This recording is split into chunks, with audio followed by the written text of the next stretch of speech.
What's good, Fin Nation? What's good? It's your boy Reason, and we're back here with another one. And as always, I'm joined by the Jason Taylor to my Zach Thomas, EMdolphinfan. What's good, homie? I'm good, bro. Outstanding. Feels good. Victory Monday, baby. What's going on, man? How you feeling? Bro, we're going to talk about Victory Monday, but we're also going to talk about, is there a quarterback controversy heading into the bye week, bro? We'll talk about that. We'll obviously go over the PFF grades.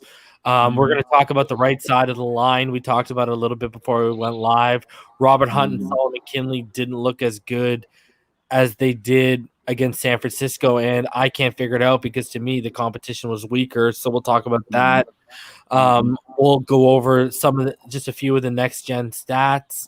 And bro, we'll go over the box scores. We'll go over all that jazz. But let's start off. And we'll watch the all 22, the 2 minutes and 30 seconds, all 22 that I posted. We'll watch that with you guys.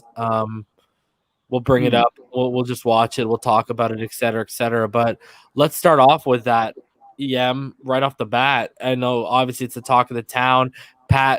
It was made the Pat McAfee show today. Everyone was talking about Tua, even though it was only two throws and a limited amount of plays. He was only out there for a little bit over 2 minutes. Bro, I gotta ask you because we talked privately.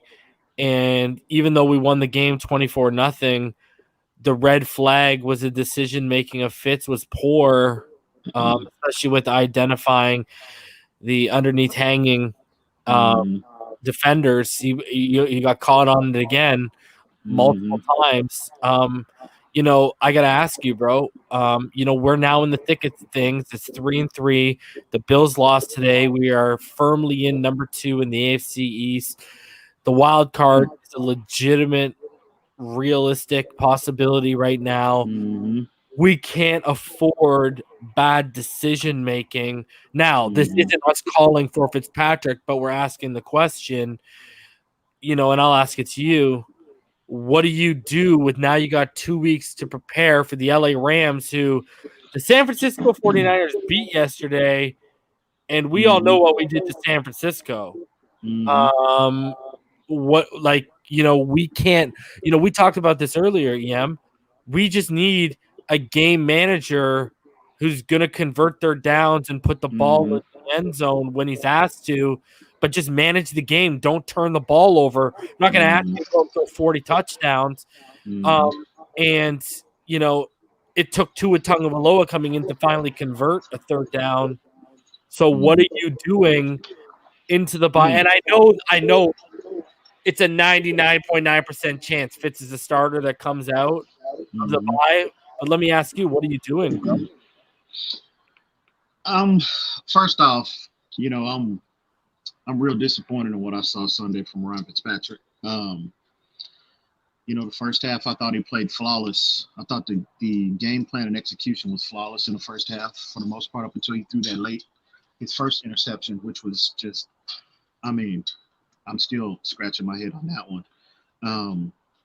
But the second half, I was very disappointed in what I saw with Ryan Fitzpatrick and decision making. I've been consistent since the season started. And what do we talk about the growth we saw on tape with Ryan Fitzpatrick? We all know how hot Fitzpatrick can get at times, how good, when he's hot, he can get, he can put the numbers up with the best of them in the league. But we all know how bad he's been with his decision-making, throughout his career. And what we saw, the second half of last year, we highlighted the growth and, the area in his game that we saw the most growth in was his decision-making. And when they interviewed him, I think last week or the week before, whatever that was, he highlighted that is why he's having the level at that time, why he was having the level of success he was having up until that point. So anyway, fast forward to yesterday, after going back and watching the tape again, this is the most disappointing game that I think that I've seen Ryan Fitzpatrick since he's been in the Dolphins uniform. And the reason why I say that is, but he had favorable statistics. He had if you didn't see the game and you looked at his statistics, you thought he had a relatively good game. But the reason why I was so disappointed with him is decisions that he was trying to make when he didn't have to. You know what I mean? There were so many plays that he could have. I mean, again, I loved his approach in the first half. The play calling, I loved his approach, but I don't. There was no reason for him to get overly aggressive in the second half. You know, the game plan that they had the approach that he had in the first half, he should have just maintained that in the second half because there's no way we should have, scored 3 points in the second half of that game Sunday. There's no explanation for that. And here's the thing, and I just want to make this point, because we'll let people into our private conversation.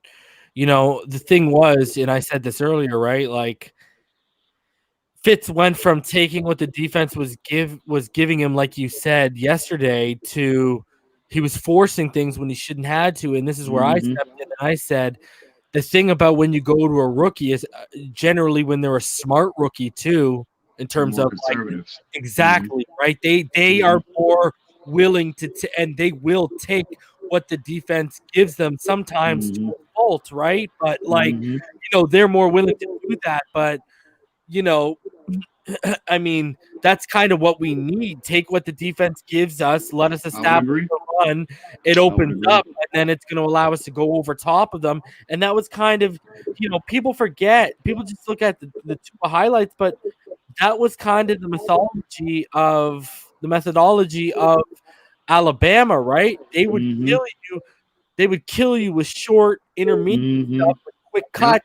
And then what? They would set you up big time for taking you out over the top. And that's where Tua's ball placement, deep touch, elite deep touch, and great accuracy came into play. We kind of need to play off that. Like, just keep it to short, intermediate, quick stuff because he's a great decision maker, especially in the RPO, which is what? You got to be a quick decision maker.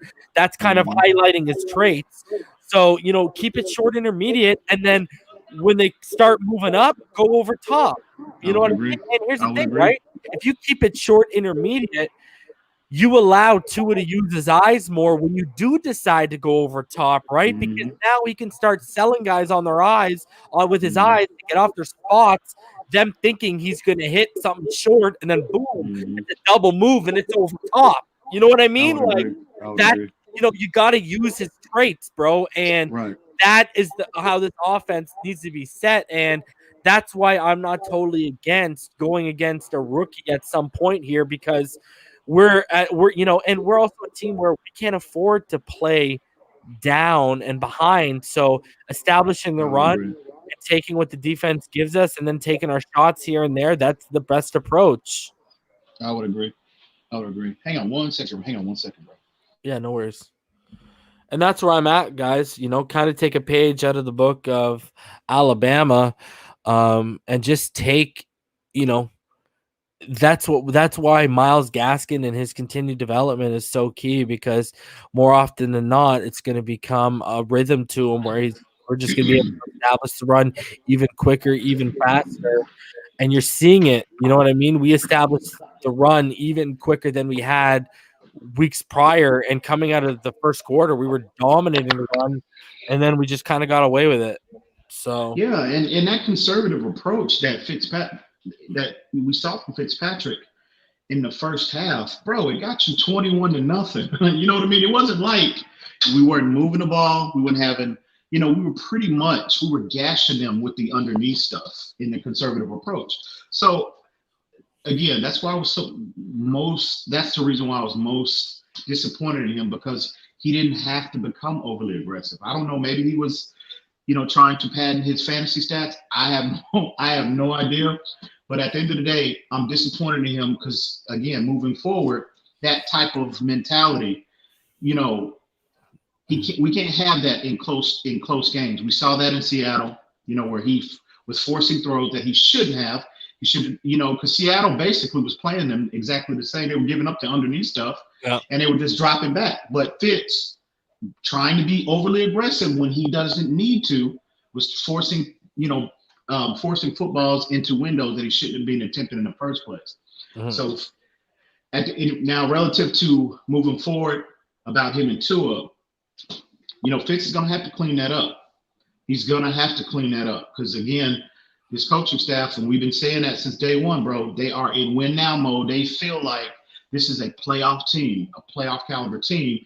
And, as, we get later into the season, we start playing better competition, we're going to need his decision making or whoever's decision making. We need their decision, that we need that to be corrected. And we need him to be, disciplined with the football. You know what I mean? And Fitz, man, I'm telling you, bro, this is the most disappointing game I've seen him since he's been in the Miami Dolphins uniform. It's just primarily because he didn't have to be in this game. And so, but he's going to have to clean it up. Definitely have to clean that up. Let's talk about a few players, bro, as we keep going here.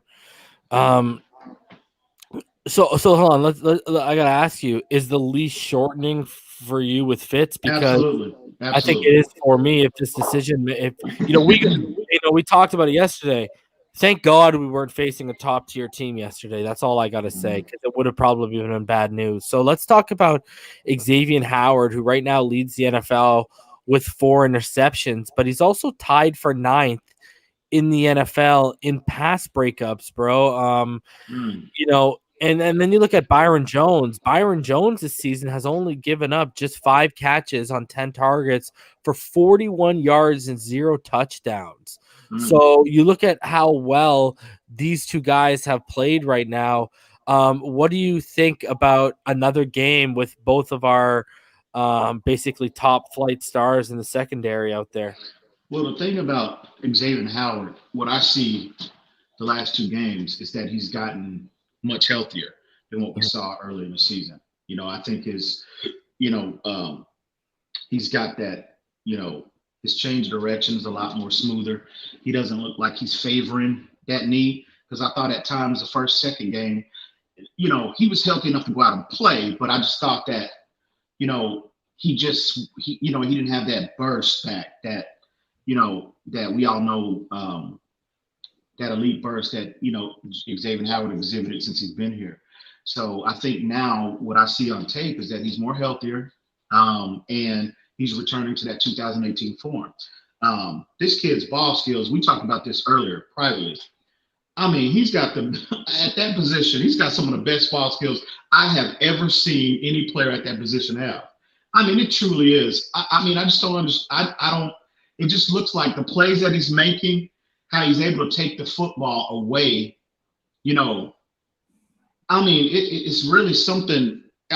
Bro, it is like, I can't put it in the words, you know what I mean? It takes your breath away at times. He's a phenomenal player. And again, we all know, his 2018 form, which was his best season. We all know how impactful he was that year. And it looks like he's trending in that direction now. And to see him again, like I said, what I see now is a more healthy version of him. But Byron Jones, on the other hand, we talked about this also privately. Even though he's playing well, but I think Byron Jones is he's going through what Xavier Howard went through earlier. He doesn't look like the same athlete to me. Even though he's playing well, he's playing out, out of his mind. But he just doesn't look like that elite athlete. And I attribute that to his, mentally, and maybe a little physically as well. He, mindful of those that Achilles and also that groin injury. So he's healthy enough to play. He's playing at an extremely high level, but I just don't see that elite athlete yet. So hopefully this week, he can get, even healthier. Targeted 10 times, only allowing 5 receptions. Oh yeah, absolutely. And then you look at Xavier right now. Xavier, and he's been targeted 26 times. He's played more games, obviously. He's allowed 12 receptions for 46.2 completion percentage when he's even targeted. 1 touchdown, 4 interceptions, and he's only allowing a passer rating of 49.0. But let's stick with the secondary for a sec. Our boy Eric Rowe, it was another day, another good day on the field for Eric Rowe. He ended up with 10 tackles, 10 total tackles, including assists, 2 QB pressures, 2 run stops. And he only allowed 1 yard receiving on 2 targets, and he had a pass breakup on the target that, wasn't completed against him. And right now, QBs are averaging about 4.87 yards per pass attempt when targeting Eric Rowe. I know Flores doesn't like the word, but it's the best rover in the NFL. I don't care what he says. And then you look at Bobby McCain, Bobby McCain, he has a league best 2.8 passer rating against. And guess what? After another great day of not allowing any completions when he was targeted, the passer rating against Bobby McCain this year has dropped all the way down to 0.0. And he's also showing the ability to lay the lumber out there as well. Yeah. And that's what, I'll start with Eric Rowe. Not surprised at all. You know what I mean? We've been saying that for about, going on over a year now. The most impressive thing about Eric Rowe, I know he can cover tight ends. I'm not surprised by that. But what I'm seeing, the growth I'm seeing is when he's around the line of scrimmage, how he's better at taking on, blocks now, taking on blocks and successfully getting off blocks, playing through traffic. You know what I mean? I saw yesterday they had him line up as a nickel and dime linebacker a lot yesterday, and we didn't see so much of that in the past. And Brian Flores talked about that. I forget exactly when it was, when he talked about Eric Rowe's growth, about how stronger he's gotten, how better he's gotten at, playing around the line of scrimmage. And not surprised at all. I mean, he's a complete safety right now. And people need to start. I've been saying that for I don't know how long. We, as a fan base, need to start putting respect on this man's name. It's good to see now he's starting to get the recognition that he deserves. It's good now that everybody's seeing that, because he's been, arguably almost consistent defensive player the last going on 2 years now. So it's good to see him get a lot of the recognition that he deserves, but not surprised at all, because, we saw this last year. But again, like I said, the biggest leap he's taken is his ability to play around the line of scrimmage. Now, Bobby McCain, on the other hand, we all know how, I'll be the first one to admit, I've been the biggest Bobby McCain hater. Even Dante Collinelli, shout out to the homie Dante, love you, homie.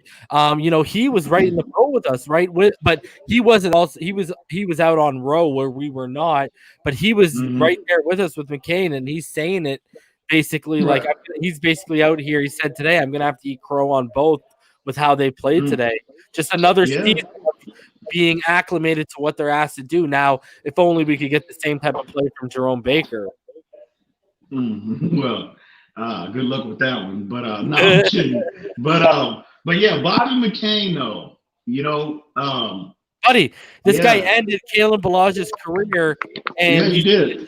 And ever since, it's like the blood of Ballage. It's like the blood of Ballage resurrected him, right? or made him reborn. I don't know what happened, but Bobby McCain is playing really, really well for us right now. He looks like he's settled into that position. Another year, another offseason has clearly helped him, tremendously. And he looks, is he Earl Thomas? Absolutely not. But he's what we need. The way he's playing now. Now, I want to see more consistency. It's a small sample size, but I want to see him, I want to see the consistency. But he's exactly what we need right now, like you said, like you highlighted. Him willing to, take on, to deliver those big blows. We saw the Seattle game yesterday. We've seen it, in going back to training camp, blowing up Caleb Ballage. You know what I mean?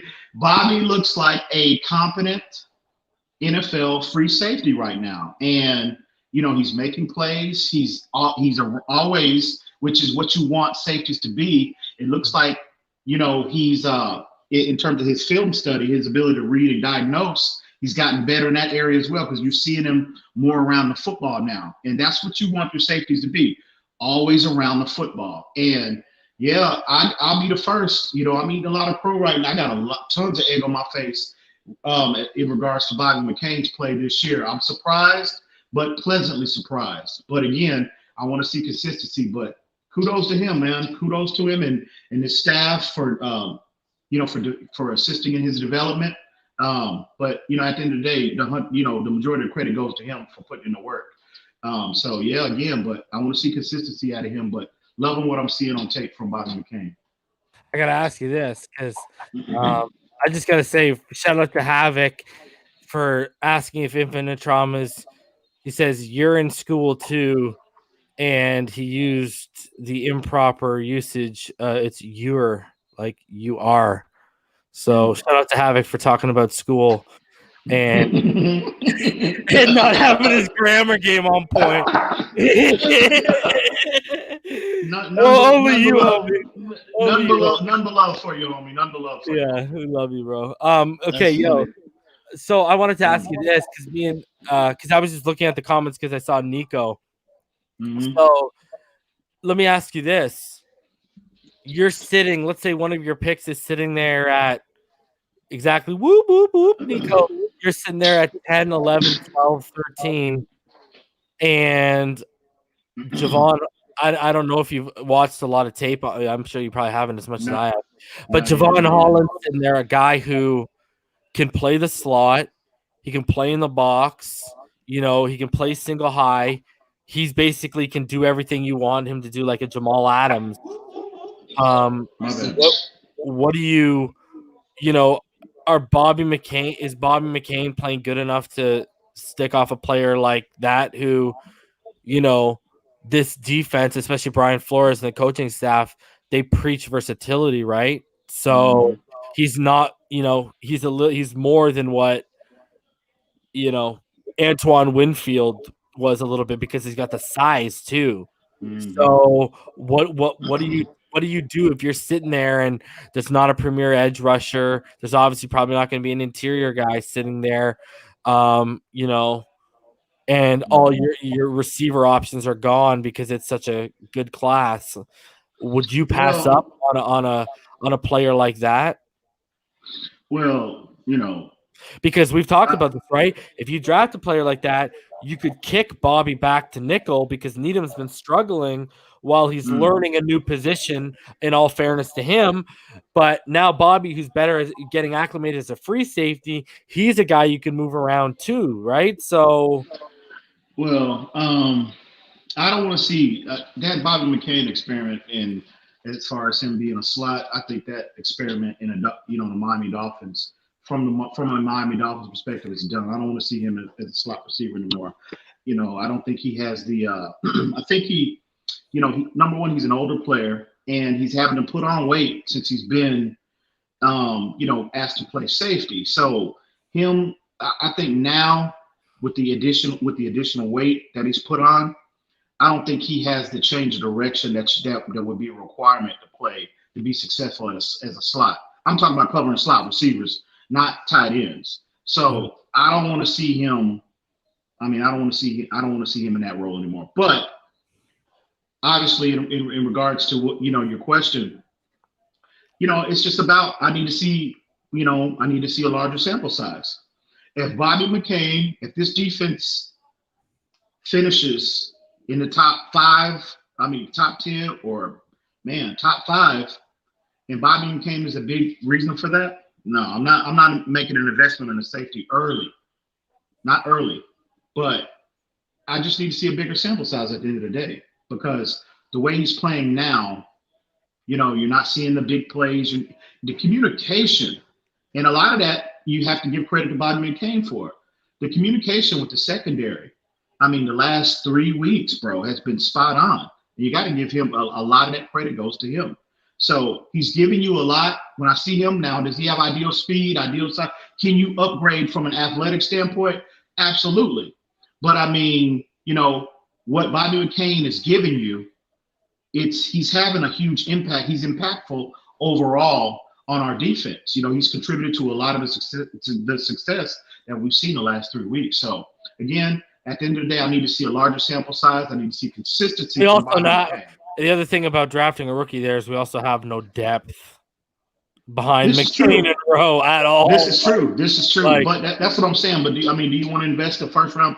Is first round pick a requirement? Well, because when you watch the tape, I'm sure you'll say yes too. But he's a top 15 pick for sure.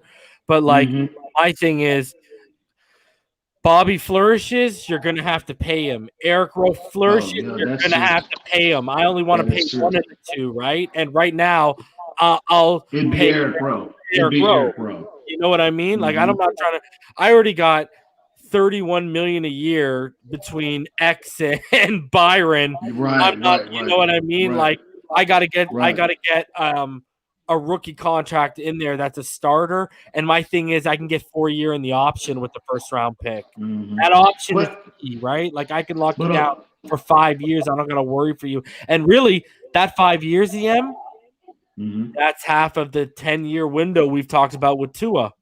This is true. But you got, a lot of that in terms of the first round investment. Mr. AC Milan, Brandon Jones is going to be – he's more suited for in the slot or in the box. Like I said, he's making way too many mental lapses to be single high right now. He's athletic enough, but mentally he's not there right now. Which is understandable for a rookie. But a lot of that too, like, about what, your question about, the draft, a lot of it has to do in terms of making that kind of investment. A lot of that has to do with how the draft boards fall. So, we'll address that, I'm sure, somewhere, in the future soon. But, all right, let's stick with the defense, bro. Let's move up to the front. We'll get into the grades later, but bro, 29 pressures by the Miami Dolphins defense. Emmanuel Ogbah had 2 sacks. 10 of those 19 pressures were from Emmanuel Ogbah, and he made 4 run stops as well, which are tackles within 2 yards of the line of scrimmage. And guess what? Ogbah is now 8th in the NFL among all edge defenders in quarterback pressures. And the only guys ahead of him are Myles Garrett, Shaq Barrett, Khalil Mack, TJ Watt, Joey Bosa, Bud Dupree, and Brandon Graham. And Ogbah is just 2 pressures away from the top 5, and he's 9 away from the lead. So he's also 12th amongst edge defenders in run stops with 11 total. And on top of that, Christian Wilkins continues to improve. As when you talk about those run stops, Christian Wilkins is currently tied for 7th in the NFL right now, as he is 13th amongst interior defensive linemen.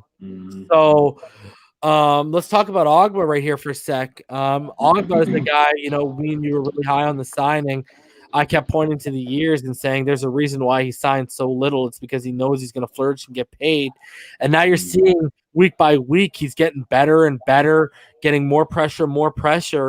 How impressed have you been with Emmanuel Ogbah so far? Very impressed, but surprised? No, not at all. Because when the day we in free agency, the day we signed him, we were still on the other platform, and I said that this is my favorite signing because I pointed out about number one, the athletic profile that this kid has, and I also said I felt like he had tons of untapped potential. Because number one, first of all, being in Cleveland, that was a dumpster fire at that time. And then, he, in addition to his durability issues, and I just felt like this kid had so much potential because if you look at him from an athletic standpoint, he's a blue chip athlete. And for whatever reason, his durability and his coaches just couldn't extract that out of him. Fast forward to him signing him and him being in Miami. I am, really, really impressed with him. The athleticism, the power, the speed. I'm not surprised about him being, such a huge presence in terms of impacting the quarterback because we both talked about this earlier as well. He's the only really player at that position that can threaten tackles from a pass rush standpoint with power, as well as speed. And to see them unleashing him and putting him more in that format the last 3 games, you're seeing the impact that he's having on the overall defense. So not surprised at all.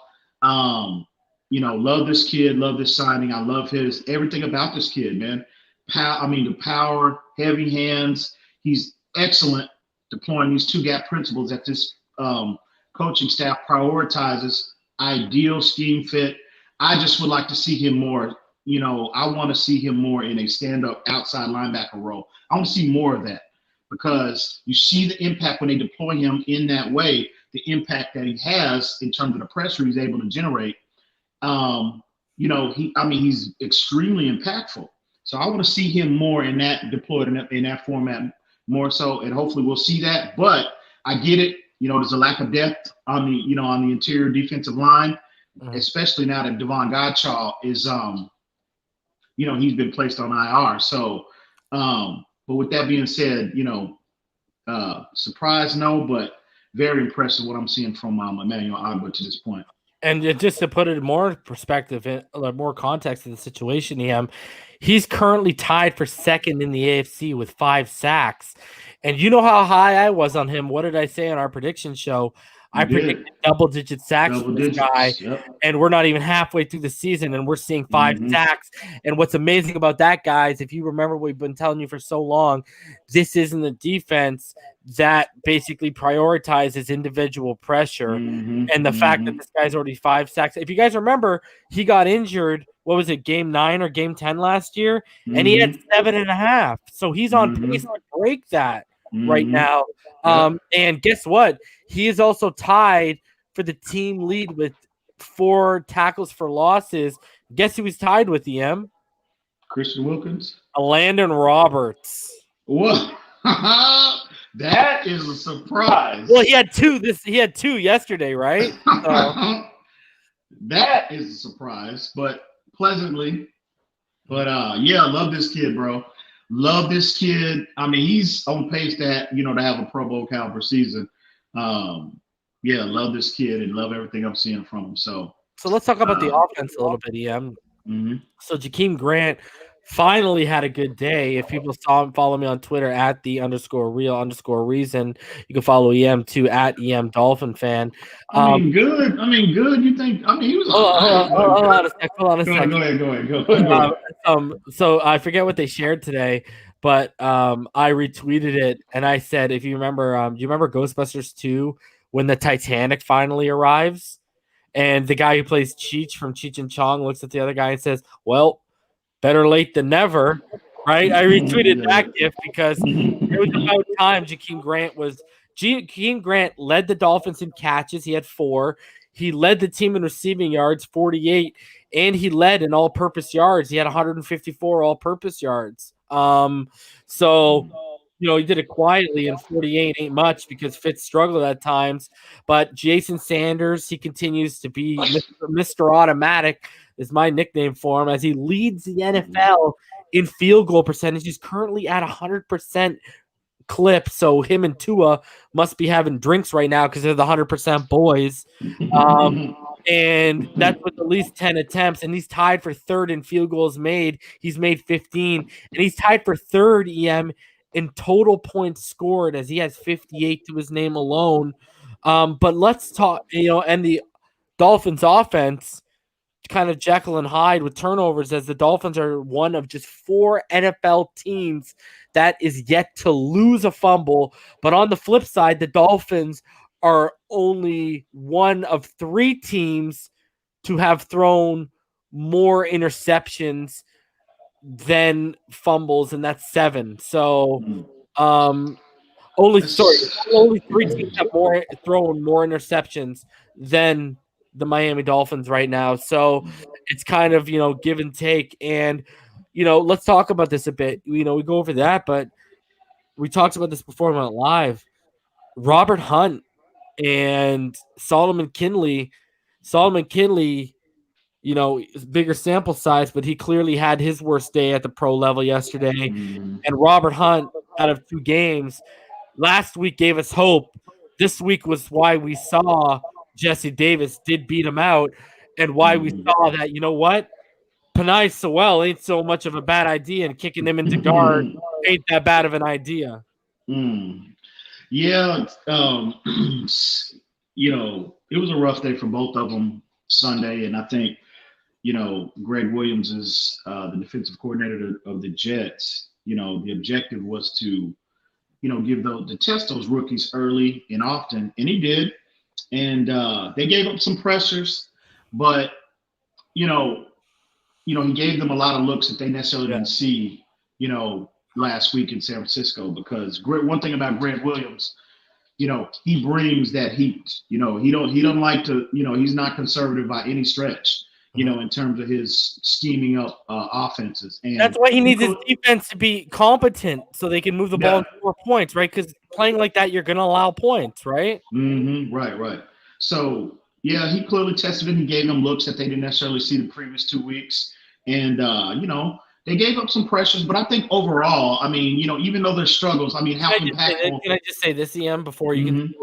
It was clear he was trying to manufacture pressure from that side. Definitely. Right? Definitely. Like that was a big game plan for that right side. And I noticed that when I went back and watched the All-22 when I clipped all that Tua stuff up, and I said this to EM, that's the one thing I noticed when I was watching the offense was EM's 110% right. Like that's when you talk about manufacturing pressure, that's what the game plan for. They said we're gonna test these young boys because Greg Williams is no slouch. Right. And that's what I keep telling y'all. That's the type of mind, guys. Gase, if he was a defensive coordinator, wouldn't be thinking like that. That's why Greg Williams could probably win a few games with these guys. And I can't believe this guy isn't fired. But anyways, continue on. Yeah. But yeah, that clearly was his approach. And it was a smart play because, you definitely, you have two rookies starting on the same side of the offensive line, that I think that was the correct approach. But, they gave up some pressures. I thought they played their worst games. But when, how impactful was their lapses? I mean, how did that impact us overall as an offense and the game ultimately? I mean, it had very little, minimal impact on the overall, outcome of the game. So I thought they struggled, and they should have. You know what I mean? They're rookies. You know what I mean? Greg Williams he's been one of the better defensive coordinators in the National Football League for a long time, and he gave them a lot of looks that they didn't see, especially the last 2 weeks. I mean, when he dialed up the pressure, 90% of the time it was coming off that right side. And so, again, like I said, they gave up pressures or whatnot. But, I think they, I know PFF dinged them in terms of their overall grade. But I didn't necessarily think it was as bad as what. Yeah, I didn't think so either. I was like, well, I'm not here to argue with PFF and their, the grading, system or whatnot. But I didn't think they played as bad as that PFF grade that they gave them. But at the end of the day, another week of me and you wanting to see the context of what the grading system, especially for the offensive line, is, brother. Yeah. So, but yeah, they definitely have things to clean up, both of them. And I think Kenley got caught with 2 holding penalties as well this week. So,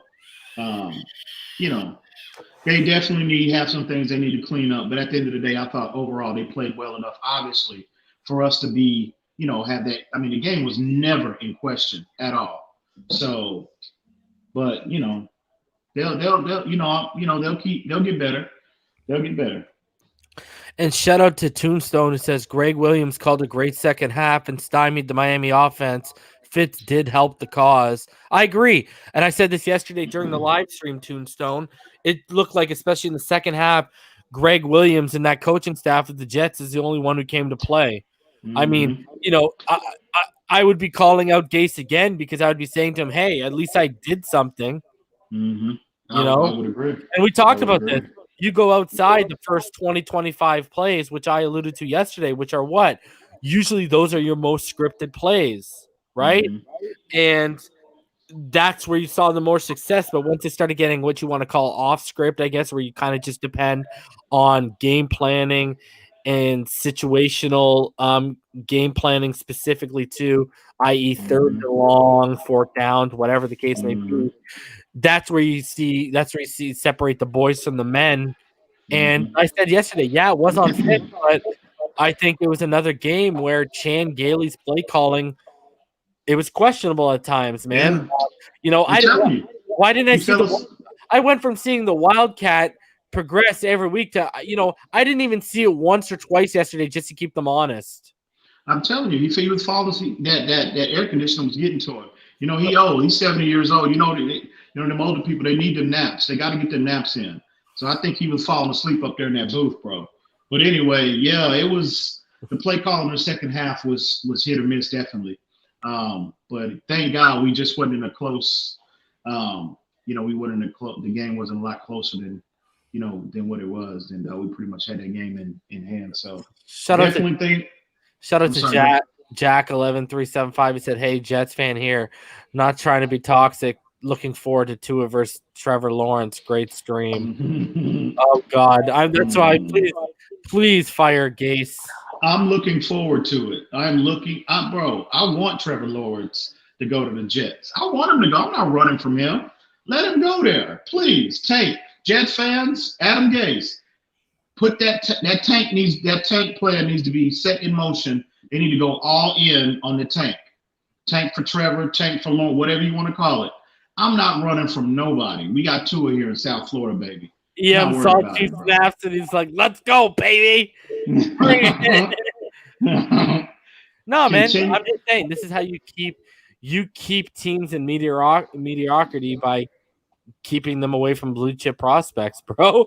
I don't want them to get T-Law. I don't want them to get Sewell. I don't want them to get none of that, bro. Like I want them to finish with the 6th worst record so they miss out on the top 5, bro. You never heard Belichick when he had Brady for all them years. He wasn't worried about the number 1 overall picks going to teams within the division. He wasn't worried about that.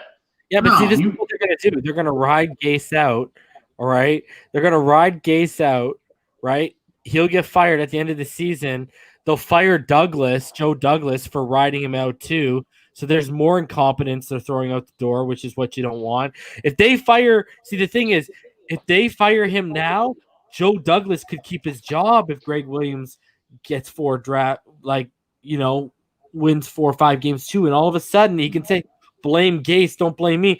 Then the incompetence continues. Whereas they can clean house, all of a sudden Eric Bieniemy's the head coach. They've gone and hired someone great like that assistant general manager from the Indianapolis Colts. Indianapolis Colts, who I really like. I forget what his name is. And then he's considered like one of the best draft scouts, and you can see why in the NFL right now at a management level. And all of a sudden the franchise is turning around, bro. And I'm sitting here and it gets worse. And they got, I'm pretty sure they have multiple first-round picks. Where's your faith, man? Where's your faith? Ye of so little faith, my friend. Because that's out of our hands. Now, if you put great minds in place, we can't impact that. If you put great minds in place, great minds that can draft in place, all of a sudden, now we're not just worried about the Bills, bro. Now all of a sudden we're in like the hardest division. Like we're living like the AFC North, bro. The Patriots have the playoffs are hard enough. If I can keep my foot on everyone's throat in our own division to ensure we have a Patriots-like dynasty where we only have to win 9 or 10 games a season to get into the playoffs, be a division winner, beautiful, bro. Because the hard stuff starts in the playoffs. I don't need my division to be one of the hardest, bro. This is just helping us play the odds, bro. Like this is ye of so little faith, my friend. I'm not worried about anything outside of this building. As long as we take care of what we need to take care of, I'm not concerned. We will be fine, bro. I would still, with Trevor Lawrence, and then Eric Bieniemy gets put in place, the guy who's helped groom Patrick Mahomes, and now he's gonna be put in place. And you know what he'll do? And you know what he's smart enough to do? Yo, this team isn't good enough. All we have is Mekhi Becton. Don't trade Sam Darnold. Let's make some move. Let me ride him out. Groom Lawrence for a year, and then bring Lawrence in. And he'll be like, to work with Patrick. And then all of a sudden, now we got a series. And bro, I want to go 2-0 guaranteed against. I want to go 6-0 in the division. And I'm telling you, with Josh Allen playing the level he's playing at right now, okay. And really? Did you see in the last two games? Okay, yeah, they're still 4-2, bro. I hear you. Okay, so and then you got, and then the potential of Trevor Lawrence and competence, because we already started to feel a sense of competence from their draft this year. They actually had a pretty decent draft.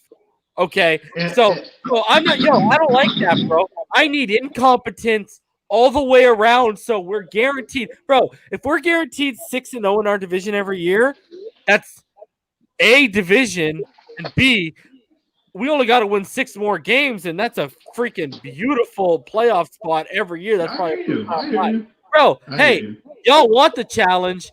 I've just lived through the challenge for 20 plus years. 21, if you want to include what happened to Marino in his last year against Jacksonville, I'm good for living on Easy Street for 10 years. Pardon me if I just want to roll into the playoffs, because the playoffs are where the big boys are going to be. So let's deal. It'll be nice. Won't y'all love waking up every Sunday and knowing more likely than not you're going to just win, because it's either A, divisional game and everyone is incompetent in their division, or B, we're just that loaded and everyone's incompetent in our division as well. So I look at it like this, though. I get it. I understand. And, but at the end of the day, if Tua develops into the player that we all believe he can become, I'm not worried about anyone else, bro. I mean, to be honest with you, that in addition to the confidence, with Flores being able to build a consistent, top 10 defense, because that's Bill Belichick formula right there. Yeah, but your quarterback, develop your quarterback. You're also on the cusp. You're on the cusp of. I'll say it. You're on the cusp of a top 10 offensive line, top 5 offensive line, if you get a legit right tackle and you find Karras' replacement. Oh, definitely. Absolutely. Like that offensive line, because of Austin Jackson's progression before he went on IR, Hunt looking like he could be the guard we're talking about, and Kinley's playing. He's a natural left, so that shift is easy. All of a sudden, that offensive line might be better than the front 7 that we see being put together. That's legitimate. I'm not, I'm not going to argue that at all. That's a legitimate point. But at the end of the day, bro, again, I need to see more. I need to see a larger sample size. We need to see how this year turns out, because now we're heaping all this praise on Flores, and the next 2-3 weeks, they could, turn out to, that defense could turn out to be hot garbage. But again, I don't anticipate that, but I need to see consistency. So, but again, if Tua develops, it's all about Tua. At the end of the day, Flores and Greer, they will be, how successful they are, how successful they ultimately will win, that will depend on Tua Tagovailoa's development. If Tua turns out to be that player that we envision him to be, we all believe in his skill set. We all believe in his natural talent. It's as good as we've ever seen. I mean, bro, I'm not worried about what's going on outside this building, because I think we will be in contention, and not just within the division. I'm talking about in legitimate Super Bowl contention perennially. So, but yeah, I agree with what you're saying.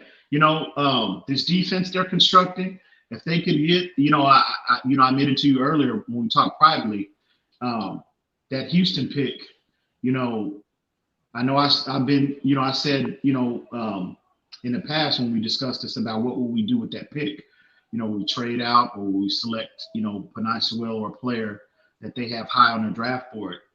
I mean, man, bro, it's killing me to admit that, you know me, I love to argue with you, but I'm leaning. I got to give you credit, homie. Man, that can just, I can think, when I think about if we're able to get him, and he turns out to be the player that everybody's projecting him to be, oh man, that could be truly something special, truly. But anyway, that's down the road or whatnot. I'm sure that'll come up, multiple times leading up to next year's draft. But yeah, because Conflict said something here that me and you talked about earlier today, bro. I said to you, I'm down with Jalen Waddle. I'm down with Rashad Bateman. I'm down with Rondell Moore if they want to stick with these two big guys on the out wide and roll it and just go pure slot guy. Although top 15 for a guy that size. I don't know, even though he's amazing. I'm down if they want to take a weapon. I'm down for Parsons. I've been on the Parsons train. I was the first one in the YouTube community dropping his name, just like I was the first one in the YouTube community dropping Penei Sewell's name last year, right? So if you can come away with Penei Sewell, and I said this earlier, imagine if we can come away with Penei Sewell and Creed Humphrey. All of a sudden, your line's done. All of a sudden, it's Ted Karras. He's on a 1-year deal. Thank you very much. Tip your cap. I also like Trey Hill out of Georgia as well. But, this becomes – I like Landon Dickerson out of Alabama. But this becomes all of a sudden – clearly, there's an argument to be made that Creed Humphrey is the second best lineman behind Penei Sewell in this draft. If you could imagine that, all of a sudden you could say, Eric Flowers, we can get off the books with you right now. We paid you your money. You're not worth 10.5. We got a low cap hit. We can go use that 10.5 somewhere else. You know what I mean? And all of a sudden, you can kick Kinley to the left, slot Hunt to right guard, which I told all of y'all from the get-go, that's the best play. Now you got Penei Sewell, Austin Jackson, Creed Humphrey, Solomon Kinley, and Robert Hunt. And all of a sudden, bro, like I've been saying, spend your money on that offensive line, right? And here's the thing, Austin Jackson, Robert Hunt, you got 4 years. Austin Jackson, you got 4 and a 5. Penei, you'd have 4 and a 5th. Humphrey, you'd have 4th and a 5th, right? Solomon, you would have 4. So you would have a lot of time with these guys, right? And what you do is that 10.5, you can now allocate it to, okay, you know what? We didn't get a big wide receiver. And I talked about this yesterday. You went around. I've talked to people at Pro Football Network. This is legitimate. There is legitimate truth behind this rumor that's been around. All of a sudden, that $10.5 million can be in play for going and getting a guy like Juju. Well, I've seen. Well, we talked about this. I mean, he and Tua apparently are close off the field. Yeah. So that might be legitimate, right? But I think in terms of making a big investment on a wide receiver, it depends on a lot of because Devontae, you can just say to Devontae, hey, you're up there right now. We love how you've been playing, but even now you're playing through. You're being banged up. You're just roughing it out right now. Yeah, I think you're not as durable. You're not as durable, but it's being masked because you're playing through it. So I think in terms of the Miami Dolphins making a big investment on a wide receiver, as far as first round picks or going out in free agency, a lot of that depends on Preston Williams' development. If Preston Williams develops, and becomes, a good upper tier type wide receiver, all of a sudden making that big of an investment on a wide receiver is not as important. I'm not saying ignore it totally through the draft, but I'm saying make in terms of the first round or a first 2-round investment. Unless, again, we got to see how the draft board falls. And if a player falls and you see that's immense value at that particular time, well then obviously you make that investment. But a lot of it depends on the development of Preston Williams. And that's the thing. What I'm basically doing is I'm saying replace Devontae if he can't get back to being healthy with Juju, and you have them play off each other and you figure out the slot. Because you're going to need a 1-2 punch in today's NFL, bro. You're not making it with just one guy and then a bunch of jabronis lined up behind him, man. It's just not happening. Look at poor Carson Wentz, especially for our quarterback's development. And that's what I've said, because all those guys are going to be on rookie contracts. Bro, sign Juju for a 4-year deal. Don't lock him down for 6, 7, 8 years. Sign him for a 3 or 4-year deal. And you give him that 14 or 15. That's only what? 4. If you're giving him 15, it's only 4.5 on top of what you're paying Karras. So and you just line it up where he's not impacting all these offensive linemen, Tua, this draft class and the next draft class when their rookie contracts come up. That's how you play it. And you know how I am about front loading. Well, me personally, I'm not the biggest Juju Smith-Schuster fan. I think, uh, and again, it comes down to what type of investment are they making in him? Because I definitely don't think he's a true number one. I mean, he's clearly proven that since Antonio Brown is no longer in Pittsburgh. He's clearly proven that. He's a competent number two type of player. And again, it would come down to him bringing him, for us to be bringing him to Miami. It's all comes down to compensation. And I'm just not the biggest fan. $20 million. I saw him. He had that one good year when he was playing next to Antonio Brown, and after Antonio Brown left, and he was the number one guy, and teams were scheming for him more so than they were in the past. He's showing you that he's not that guy. So Deontay Johnson showed flashes, but he's been banged up, so that's left Juju out there by himself as well. Chase Claypool just started having some big games, so maybe it's going to change for Juju. But that's why I said Preston and Juju would complement each other. And I'm not saying I'm not. Keep it short. I'm not sitting here. Yeah. I hear you. I'm not saying. I mean, it's all about the compensation. I mean, when you're comparing him to what else we have other than Devontae Parker on the roster, I mean, yeah, he's better than everybody else than Preston Williams or Devontae Parker. I mean, comparing him to Isaiah Ford, I mean, that's a no-brainer. But again, it comes down to compensation. I'm not investing a huge contract in Juju Smith-Schuster, me personally. But yeah, these reports, I've seen, I've heard about these rumors, and we'll see how that plays out. But at the end of the day, I think whether. Hold on, let me hit the. Okay, go ahead. Listen, I'll tell you right now, Jamar Chase will not be the number one receiver taken off the board. It's going to be Jalen Waddle.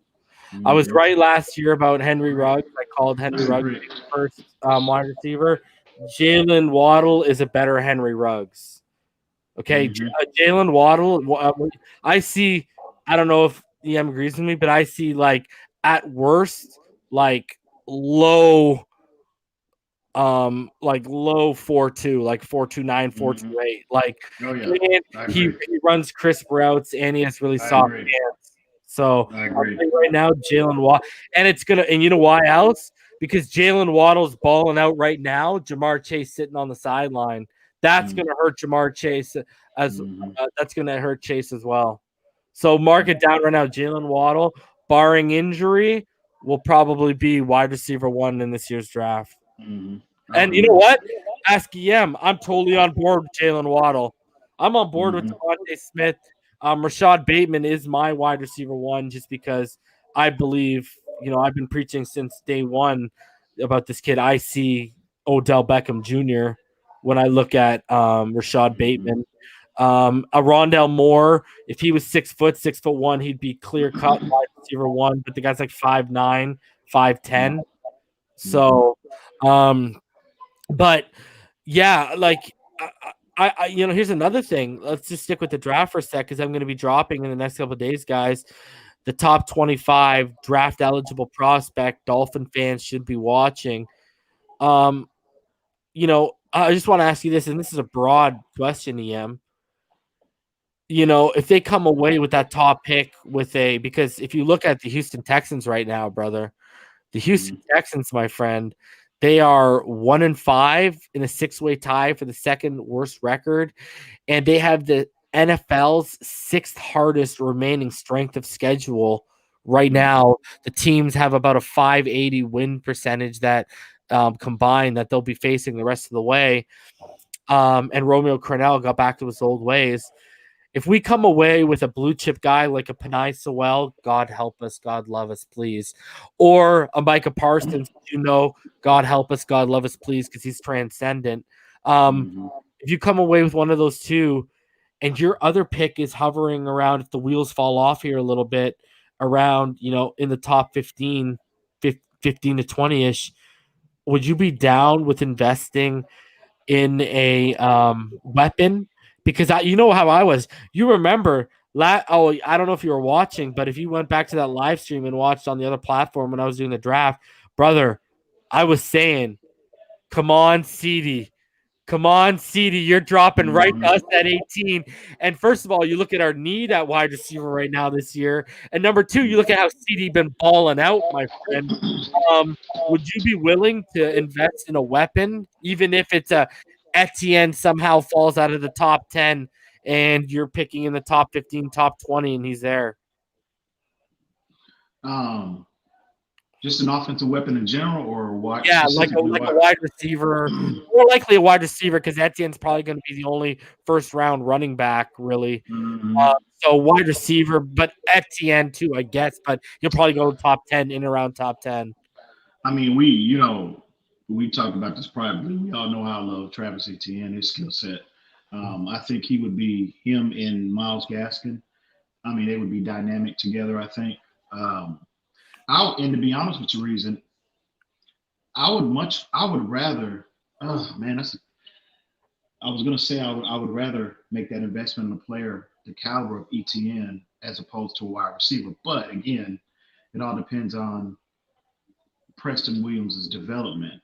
But me personally, I think the biggest for this team, well, for this defense, and ultimately it'll help, the team overall.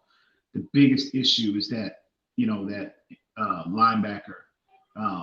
If you got a player with the skill set of Michael Parsons, a player of that caliber, I just don't see it. And it's a glaring need. You know what I mean? It's the biggest weakness on this team. That and probably second is the nose tackle position. But I'm not investing a first round pick in a nose tackle. But if you get a player with that kind of talent, that type of skill set, I mean, I just don't, and especially with it being a glaring need, I don't see how you pass that up, bro.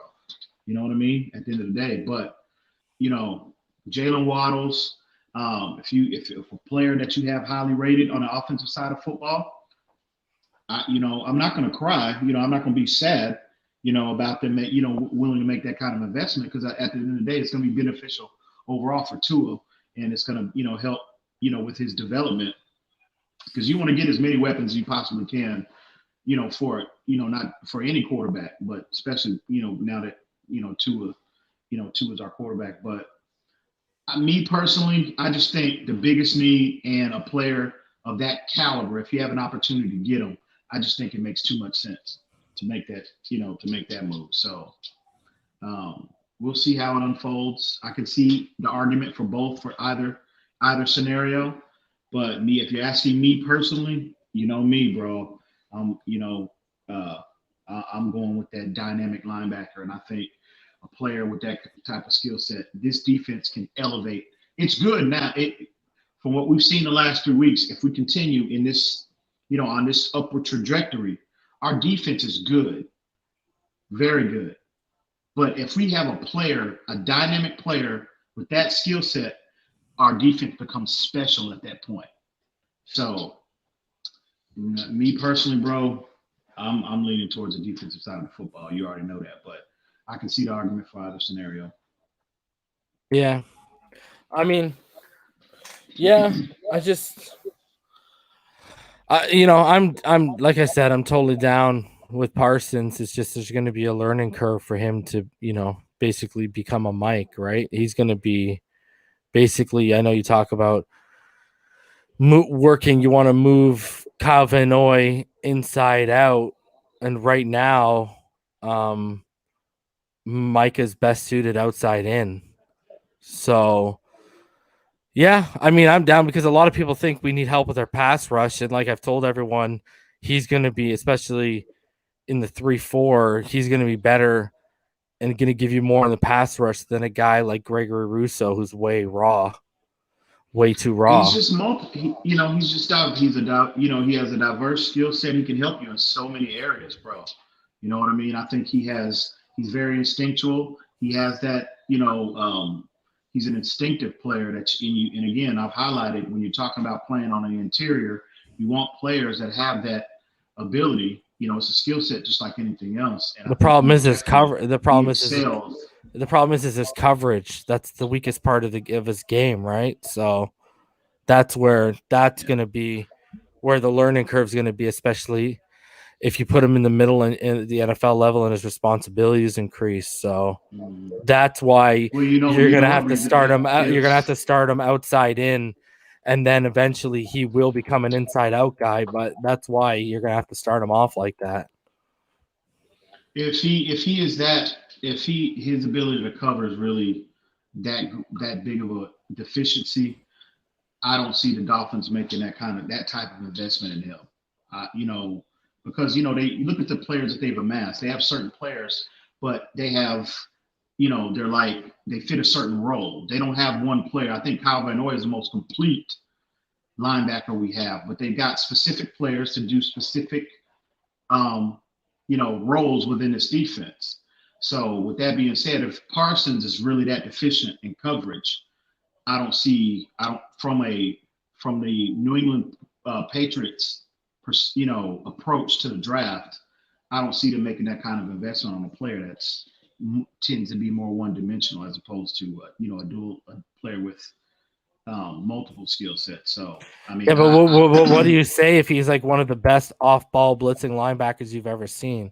Like that's where the problem comes into play, right? Like I can say he's probably the best. Like, see, if you want a true middle, like a guy who's going to play the middle from day one, it's probably going to be more Dylan Moses or Nick Bolton.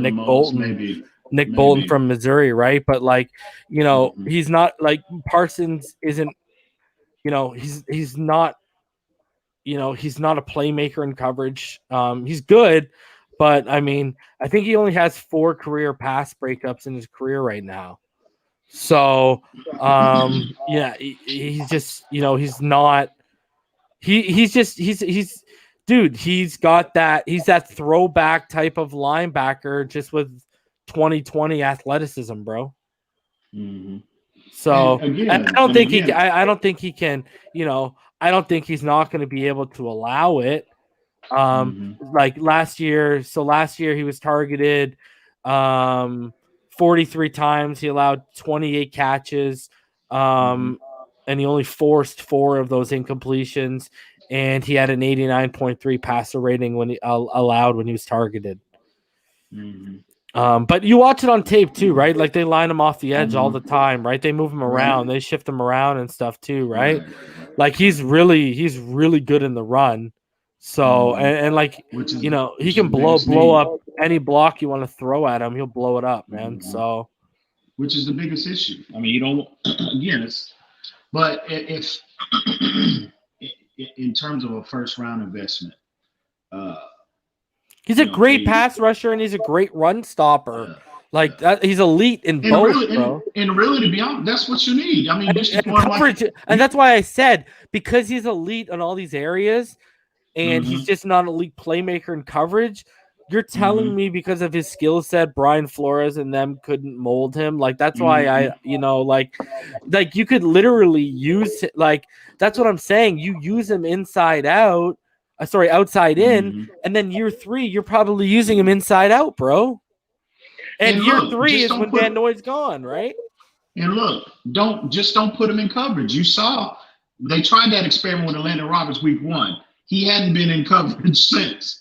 Not like he was in the first game because we saw how big of a disaster that was. Yeah. So they just been blitzing him, having him playing downhill, playing north and south as opposed to east and west, just to pull him in that format. He's just, he's obviously a better athlete than what we have with Landon Roberts. He's just an overall better player.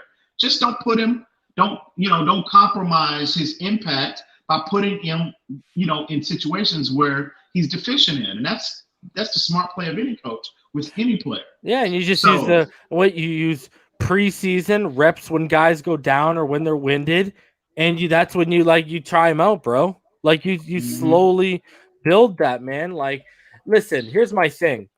You know what this is? It's like, okay, here you go. Josh Allen, big arm, athleticism, prototypical size. Just didn't have the accuracy. Now, obviously, coverage isn't as bad as an accuracy deficiency, but same thing. He had everything but one, right? He had everything you asked for in every other area except one thing. Now, quarterback's different because a lot of guys have to learn on the fly, right? But with a guy, here's the thing: elite in every aspect of his game except coverage. Right. You know what I mean? Right. That's something. I can live with that. Because here's the thing. Here's the thing. When you get to training camp, right? At training camp, you're going to be like, I don't got to worry about his technique with standing up, his hand placement. I don't worry about any of that. I just got to worry about giving this guy coverage reps and getting him better. And getting guys to work with and telling him what keys to identify when he's in the middle, et cetera, right? So like that, and not how to fall for false keys, et cetera. That's all you got to it's just little things like that. Like, and here's the thing. He's different than Jerome Baker in terms of, someone will say, well, hey, what you're basically saying, they have with Jerome Baker, but no, they don't, because here's the thing. Parsons has shown the instincts, and Parson is a stud in the run game. Right. That's the thing. You can put him off the edge, or you can line him up on the line of scrimmage, and he'll make a play in the run game too. Right. And you look at him when he's deployed in an interior format, he's very good in traffic, bro. Yeah. Very good through traffic. And Jerome Baker, I mean, we talk about we don't need to go there. We don't need to go there anymore. But you really, to be honest with you, reason that's all you need. You know what I mean? And again, how often is he going to be deployed in man-to-man cover? Your middle linebackers anyway. They normally deploy 95% of the time in zone coverage. Well, Van Noy is going to be here next year anyways. Yeah, he'll be here as well. That's the thing. I'm telling you. You're not going to need him in that role until Van Noy's contract expires, which again, what does that line up with? Exactly what I'm saying. Year 3 for a guy like that. You know what he's doing? Man. Now there's no need whatsoever for Baker. I know, right? Yeah. Because you got a guy who can do all that Baker can. Plus I'm telling you, Baker's going to get the Raekwon Millen treatment this year. This will be a contract year for him. They'll trade him away and get something for him, just like they did Raekwon Millen. Watch. I just thought it would be this year, but with COVID-19 and, them trading Raekwon, that kind of foiled that prediction. But I think this coming up year will be, he'll get the same treatment at some point. But all right, let's get into let's just go over the PFF grades. I'm sure we went over the box scores yesterday. Everyone's seen how it ended. If not, we can do that. But let's go over the PFF grades because we ended up going on a little bit because I want to open up to people. We've already gone an hour and 15 minutes. So let's hop into the PFF grades, and then we're going to open it up to you guys. There's 162 of you guys in the room, so we're going to go over the PFF grades. Guys, smash that like button, subscribe if you're new here. Join the Phinside fam, all right? If you'd like to donate to the channel, paypal.me/Phinside. You can also donate through the super chat. And as usual, y'all already know what time it is. That Patreon shout out. If you'd like to become a Phinside the NFL Patreon, because we're currently sitting at lucky number Dan Marino, which is 13. If you'd like to join the Phinside Patreon fam, go ahead and go over to patreon.com/Phinside the NFL guys. And as usual, shout out to all of our Patreons. Y'all already know what time it is. Rhino Sith, Infinite Trauma, the original OGs, Fake Spike 94, Shake Money, Joe B, KA all day, Ramon Casillas, aka Big Time, Seth, Mr. 2-Bits, Miguel Angel Hernandez, Slim Pickens. Oh, sorry, no. Ramon Casillas is Ramon Casillas. And sorry, shout out to Victor, aka Big Time, and shout out to the homie Red Dino. We appreciate each and every one of you guys. Absolutely. All right, so let's get in quickly here. I'm gonna start dropping I'll drop the link, guys. Y'all can start stacking up. We'll just do the PFF stuff. We'll skip the normal next gen stats, et cetera. Actually, you know what? We'll do the PFF, and then we're gonna do the PFF quickly, guys. Then me and EM will watch the 2.5 minute little Tua all 22, and then we'll open it up to you guys. Okay, that's what we'll do. We'll roll through this stuff real quick. So let me close some things down here. All right, so starting with we'll start with the defense because that's EM's favorite. And it was actually a really strong day from our defense grade-wise, which makes me want to see their criteria even more. But here we go. So Emmanuel Ogbah was your number one graded defender with an 86.7. Eric Rowe was number 2 with a 78.7. Raekwon Davis, your third best graded defender with a 78.2. Xavier Howard in there with a 77.9. Bobby McCain right behind him with a 77.6. Noah, although it was only 13 snaps, a 75.4. Brandon Jones on 21 snaps, he had a 74.6. And look at, as you see right there, guys, Eric Rowe was your highest snap total. He had 71. Fantastic job once again from the homie Eric Rowe. Benito Jones ended up getting 8 snaps, and I don't know how they gave him such a bad grade because he was pushing that pocket back. There you go. You see Jerome Baker did start today, guys, and on 71 snaps too. He struggled a lot more than Eric Rowe did. Again, the game before, Jerome Baker probably had his best in Flores' scheme. This week, he was just there. Yeah. Basically, I think Zach Seiler kind of got a lower grade than what he deserved. Shaq Lawson, when I went back on the All-22, I know it was hard on him yesterday, but when I went to the All-22, he had a couple pressures, but I mean, obviously they saw him struggling a little bit as I did more in the pass rush. Landon Roberts, I thought he had another decent game, and they were just all over Landon Roberts in terms of their grading. He must have really pissed up. Obviously, they can't get by that. They can't get by that choke slam from hell. That's obvious, bro. Yeah. That is obvious. They can't get by that. So yeah. And we all noticed Andrew Van Ginkel struggled, and they have him down there as their worst graded defender, bro. Yeah, he was struggling early on. I think he went out in the first quarter, I think, with that concussion. Yeah. So and I still haven't heard anything yet on him. Have you? In terms of status update? No, I haven't. Even Christian Wilkins. I thought Christian Wilkins had a strong game yesterday, and they've given him 56.4. I did too. I know, man. I don't agree with that. Yeah. Yeah, but no surprise with Ogbah, Eric Rowe.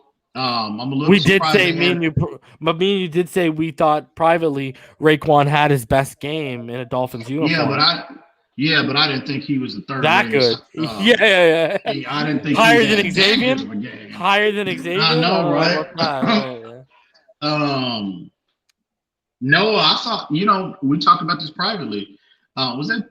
Yeah, we talked about that privately. Noah, he got limited reps, but I thought he was very productive when he was on the field. He looked better. He looked more technically sound. Again, I know it's a lot smaller sample size, but he looked engaged, and he looked like, he was, he knew what he was supposed to do. And again, when they targeted him, he was very sound in his technique. I don't think he gave up any, definitely he didn't give up any big plays, but I don't think he gave up any completions. I think when I saw him, I think they targeted him 3 times, I believe. But yeah, small sample size, but clearly he looked a lot better than what we saw earlier in the season. But Brandon Jones, like what I saw from him as well, bro. Saw him around a lot. They were deploying him a lot. Should have had that pick, bro. Should have had that pick. He should have. I'll let him off the hook. They were deploying him more in that, that linebacker role, which I absolutely love. Jerome Baker, you don't notice, homie. You don't notice. Yeah, love this kid's versatility. Love what I saw Sunday, man. And so him, yeah, Byron, yeah. PFF, bro, like I said, that's why I don't consider it the gospel, in my opinion. Yeah, some of it, usually like a third to maybe sometimes half of it matches your eye test, usually. Right. So just before we get onto the offensive guys, let's go through some team stats. Right now, the Dolphins are first in third down defense, only allowing a 31.3 percentage. They're third in fourth down defense, only allowing a 30% completion. They're fourth in point differential, which is 7.8. They are eighth in times of possession, which is 31 Because basically, guys, fourth in point differential means they are averaging plus 7.8 per game. So they're above. So they're eighth in time of possession, averaging about 31 minutes and 28 seconds per game.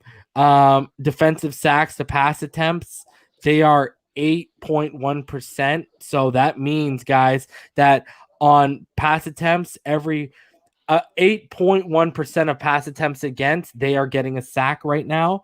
They're ninth in goal to go. Okay, so that means when you're first to goal, second to goal, third to goal, they're 85.7%. They're fourth in on defensive conversion rate. They're 75%. They are 12th in yards per pass. They're only allowing 7.5 yards per pass. They're in first downs per game, they're only allowing 22.7, which right now is 12th. And their punt returns, they're only allowing 9.3 yards, which again is 12th. So a lot of top 15, top 10, top 5 little statistics for you guys. And guys, here's a bigger one. Right now, the Dolphins rank third in the NFL in scoring defense. They're averaging about 18.8 a game. So this third team... in defensive statistical categories, third down and overall points given up are the two most important categories. And man, that's very encouraging to see, bro. Yeah, and we were killing, and we were doubtful about Josh Boyer early on in the season, which we should have based on what we saw up to that point. Looks like he's getting more comfortable in his role as well. You know what I mean? Not only from schematically, but personnel groupings. The multiple personnel groupings that you see. Players, again, Brandon Jones being deployed more around the line of scrimmage to take advantage of his athleticism. Eric Rowe being deployed more in that role.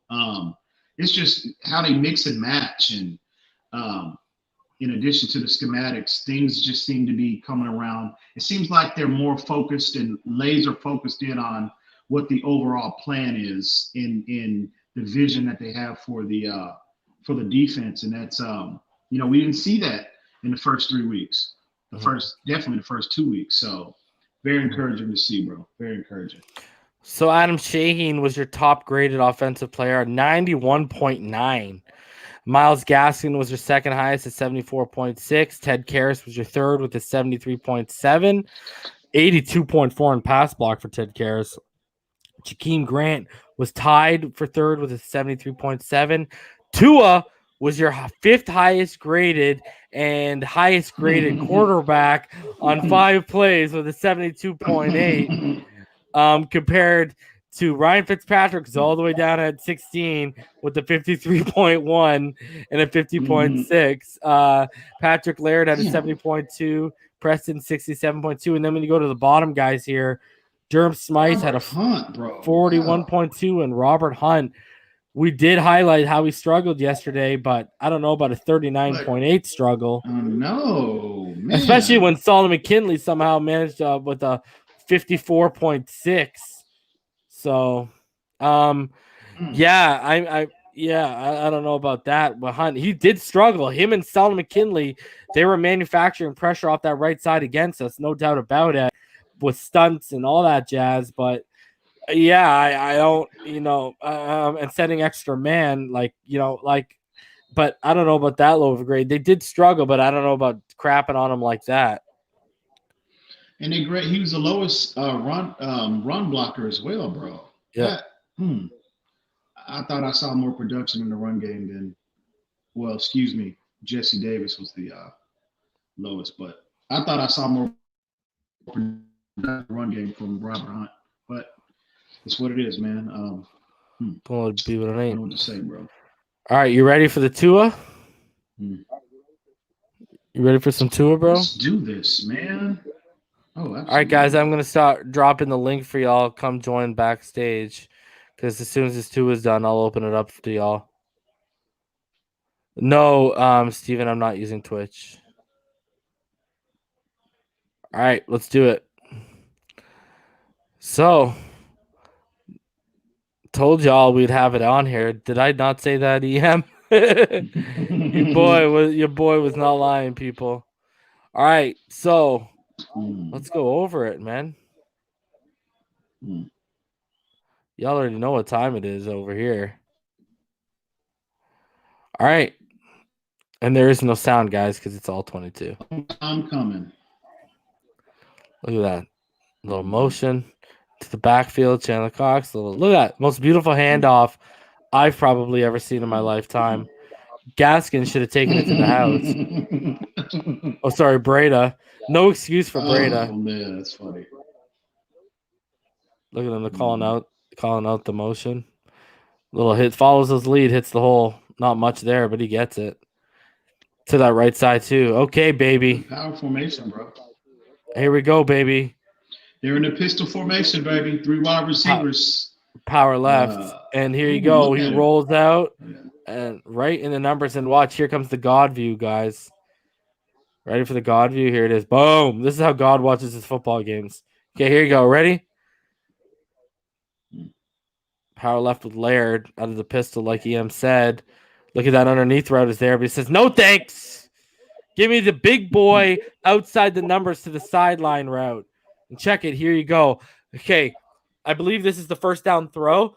Watch. He goes through his progressions there. You're gonna see, guys, watch his head. Now you're going to see the goal line. Watch his head. Follow his head. He's going to look to his left. First, he identifies the linebacker, the mic. Oh, the mic. Look at, he went to his left, to the middle, to his right. Yeah. I'm going to bring that back, EM. All the people were saying his first ever first down completion, guys. Watch it. It's a 3-read rolling through his progressions. Watch the head, guys. He identifies the mic. Now he's going to look to the left, to the middle, and then back to the right. He's watching to the middle because they stack the routes, and then he goes out wide. So he went through 3 progressions, guys, and he threw the first down. And I tell you, is it not encouraging to see that he can actually identify a Mike linebacker? Yeah. Isn't that encouraging, bro? Right off the rip, buddy. I mean, man, we had that other guy here for a little over a year, and he couldn't. But he couldn't. Lamar Jackson could. Which famous quarterback couldn't identify the mic for a while either? There's another one. I have no idea, bro. Yeah, but I know Josh Rosen couldn't identify the mic. He was never taught to, right, at UCLA. Look at that. Look at him upfield looking to block, bro. Know, right? You see that? Look at Tua, guy. Look at Tua. Ready, guys, watch Tua follow. He's ready to throw a block, guys. I'm ready to go. Let's go. Let's go. It's a counter play right there. Love that. Tua, he looks fast, though. He looks quick. I got to go back to the first down, though, throw, bro. One more time. Just for all the people out there. Okay, you just saw the 2 routes. Guys, watch. Watch his head. You're going to see the 2 routes. Watch the 2 routes. Bam. These 2, the 3 to the wide. Watch the 2 inside. 1, 2, nope, Grant. That's exactly what he did there, guys. Now, to further my point, watch his head. Head's going to go left, right. It's going to go left, middle, right. There it is. There it is. Boom. Perfect. Very nice. We're hungry for it when we're out here breaking down 2 minutes worth of. Let me ask you real quick, Reason. Are you? I mean, seriously. Are you seriously entertaining? With this, with this down week, with this bye week, are you seriously having that conversation about playing him at this point? Maybe. No, and the reason why, hold on, am I downplaying it or am I all in on it? Well, are you at least having a conversation? Yeah, the conversation is there because, okay, let's say this. 40% was 2 weeks ago. He's now had game action, and now I got 2 weeks worth of game planning. That 40% could very well be up to 60. We talked about the conservative approach rookies take in terms of taking the stuff the defense gives them, more underneath stuff. That will keep drives alive, and especially with our run game whether it's Breda or it's Gaskin, they're averaging between 3.1 to like 3.6 or 4 yards a carry, right? So you mix in that with defenses giving him anywhere between 8 to 12, 8 to 13 yards, and we can just slowly cut them to death and go over top. And I think he's talented enough where we can beat them. So I agree with you that the leash is shortened. My other thing too, though, is we are now in a position where we're 3-3. You got to go with the guy who gives you the best opportunity to win. And the leash is shortened because guess what? The leash is shortened now because of our success in the past 2 weeks, because we can't afford this 15-plus veteran not identifying the underneath hanging defenders, bro. We just can't afford that because now we're in a situation where we have more to lose than what we had to lose walking into Santa Clara, EM. There's more on the line right now than there was when we walked into that 49ers game, because now we put W's on the board and now we're in legitimate playoff contention. So, not only I think this has gone from a couple of games to it could be a couple of bad quarters. Like Fitz gives us a bad half and he could be out, bro. Well, I look at it like this, bro. I see Dolphin 82 trolling, not Pro Bowl Fitz. Okay. Anyway, Fit again. I am disappointed in Fitz play in the second half. I'll never get how people get the enjoyment people get when they don't have it's different if you have like a personal vendetta or the other person's an idiot. But I'll never get how people get off on either trolling or whatever of, someone who's right 99% of the time being wrong 1% of the time. And that goes beyond you, because I can put myself in that same category too. I'll never understand that, because you ain't never done anything to anyone to deserve that, bro. But it is what it is. And it's cool. And also the season hadn't. Last time I checked, the season hadn't concluded yet. So this story is still being written. So at the end of the day, let's say in regards to Ryan Fitzpatrick, true enough, I am disappointed in what I saw from him in the second half. But at the end of the day, he still had your team, up 3 touchdowns. You know what I mean? At the end of the day, let's put it in perspective. And at the end of the day, we're disappointed in what we saw. At the end of the day, he has had a couple games where he has looked like a Pro Bowl quarterback. And at the end of the day, if we have a Pro Bowl player at that position, we're most likely in playoff contention. So is that a bad thing? And no matter who it is? And again, I don't care if you're 17, 27, 37, 22, red, black, yellow, purple, green. If you're playing at a Pro Bowl level at that position, that only benefits the logo, and that's what I'm here for, not the ego. I agree, man. I agree, bro. And again, at the end of the day, he had his team, he had our team up 3 touchdowns. Okay, man, and you look at his number, and again, statistically, he is still in the upper percentile of quarterbacks statistically in the NFL. So he's still on that quote unquote. I think he's at 8th QBR now. 8th best QBR in the NFL. So, and if he doesn't have that, if he didn't have that second half, after the first half, everybody was all on his job. Oh, man, Fitz this, Fitz that. See how easily people change, bro? My God, let it play out. Just let the situation play out. We'll see. Because some people live for other people to be wrong, brother.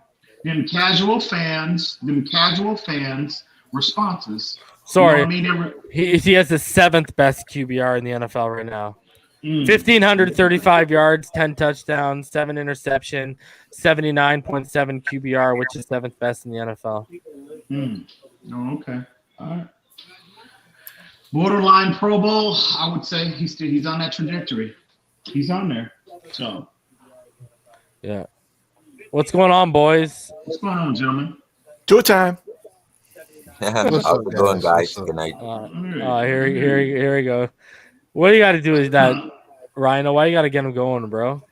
Well, I think I think, like I said in chat, I don't think Flores takes a dump without a plan. I think him putting Tua in the end of the game is either to appease the reporters or the fans or both, or he has a plan and he's kind of giving us a little hint. Maybe I'm reading too much into it, but I think it's a statement. I think putting him in on our own goal line was not an easy thing for any quarterback to deal with, let alone a rookie coming in for his first snap. So, well, let me say this, Rhino. From what I heard about Cameron Wolf, Flores got that idea from him.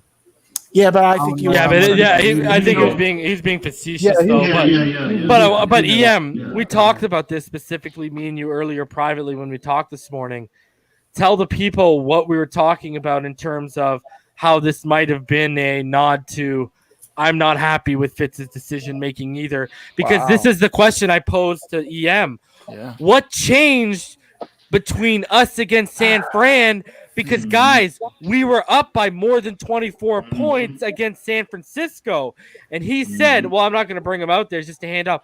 What changed all of a sudden? What changed? And EM, basically, go over what we identified that we think changed. Yeah, the difference was those 2 turnovers. You know what I mean? That was the difference. They were lazy. Yeah, and they were lazy, exactly. Again, that's why I'm most disappointed with Fitz is because he just got lazy and he just didn't have to and greedy in that situation. and greedy, which is the worst combination in the world. So exactly. EM, you're saying he changed his mind in the game, not before the game. Well, yeah, I really don't think that it was in the plan pre-game. Well, I'm not going to say that. I think it was. I think it was. Well, I'll say this, Ryan. I'll say this. You know, I think the plan has always been in place, but I don't just necessarily think they were ready to implement it Sunday. I think it was the bye. I think it was the bye. I think the bye changed. I think the bye changed because of COVID.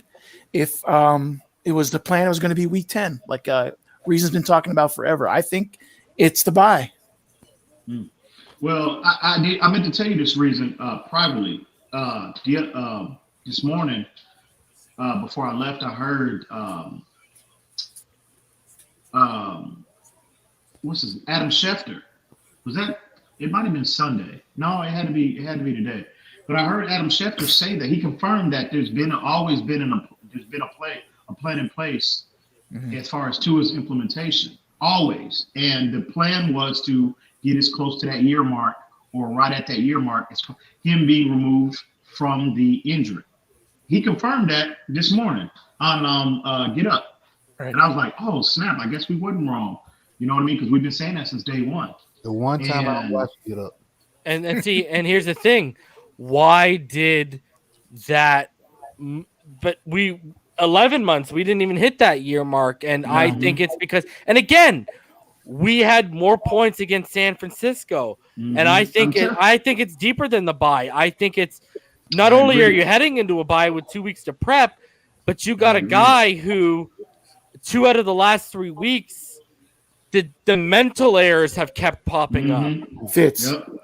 And with Fitz, it's not just, it's not bad throws, it's bad decisions. Right. There's a difference, right? Which is his strength. And it's easy stuff. Like, it's easy stuff that he's just, like I said, he's being lazy.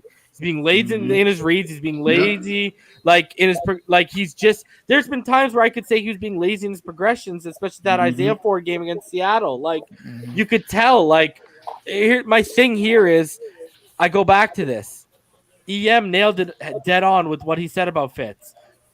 First of all, what I said is right. I don't care what anyone tells me. The first 20, 25 games are your most scripted. That's why we came out and scored those points with ease. But on top of that, EM was right with what he said about how Fitz was taking what the defense was giving him. Okay?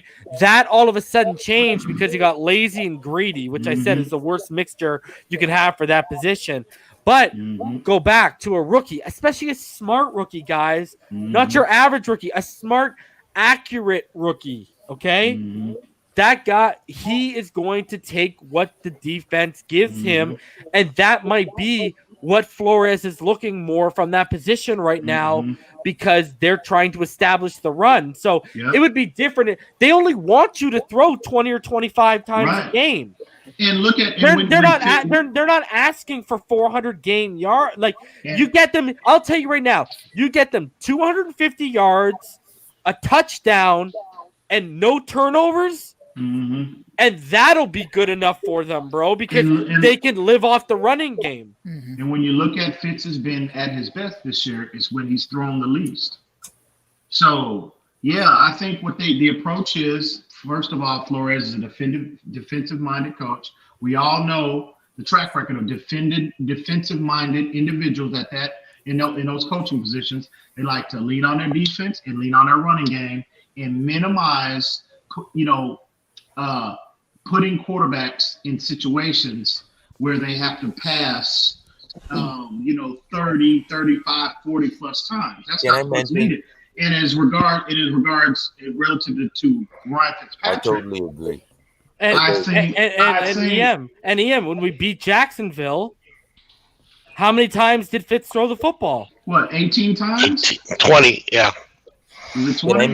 And what did I tell y'all? I told y'all from the preseason, they want their quarterback position 18 to 22, 25 times max. That's what they want because they can win if they establish the run off that. Exactly. Now this is all dependent on if this defense continues to play better and they start to establish that running game, they can win with that formula. And so as far as Fitz is concerned, he's got a lot to clean up. But Flores' mindset is like, well, shoot, Tua's getting more acclimated, like you said, Reason. It was at 40% beginning of the season. In terms of his grasp on the playbook, it's probably around 65 to 70. Okay? As long as this defense is playing at this level and the running game improves, you can win with a quarterback that has grasped 80% of the playbook. You can scale things down for him because, again, you just want a player to be disciplined with the football. He can take check downs and if teams are defending him the way they defended Fitzpatrick on Sunday, Tua excels in that aspect of his game, taking what the defense gives him. He can do that. A rookie can do that. And like you said, a smart and accurate rookie can provide that for you. So there's no need for Fitzmagic to be out there to win. I'm hearing a lot of feedback. I don't know who that is. But I wanted to add in also with that, when I'm Greg Williams of the world, if I'm the Rams coming up to play Fitzmagic this week, all I'm saying is, if I take away the Dolphins' run, which Adam Gase tried to do, every team is doing that, and if they're doing it successful, Fitzmagic is left with 37 balls to throw. The problem is with 37 balls, he's not gonna see the strafer of the middle linebacker strafing backwards. He's not gonna see the safety drifting. He's gonna miss out all over the middle, and I don't want to see that 37 passes where he. That is where the problem comes in. That is where the problem comes in if you take that approach with a rookie. That only has 70 to 80% of the playbook. If you don't have that running game to lean on, and you put a rookie in a situation where you have to put 95% of the responsibility in terms of to win the football game. Yeah, that is what a problem is. And the other problem too is that 20-30%. I can guarantee you there's stuff in there that you want to use on 3rd and long if you're facing a 4th and short, because now situationally, when you're in 80%, already when you get situationally into 3rd and longs or 4th and shorts or whatever that case may be, you're already working with a minimized playbook because a bunch of the stuff has to go out. So now how much of that stuff that's already gone out that's remaining, is he even comfortable enough with me to run in game? Right. That's it. If a especially a rookie quarterback that hadn't to add to that, we all know our offense is per package. So we all know that Gaskins mastered his packages and got playing time. Breeder and Howard struggled. So packages. If you don't know those packages and you're already at 65% and you're 3rd and 18, think of the playbook left. It's a trade-up. At the end of the day, Fitz, I understand the disappointment. I'm with everyone, but Fitz has got a lot to clean up in terms of the decision making. But yeah, man, he got to prove he can see that strafing safety. He's got. I've watched the games. I've messaged Reason today a couple of times.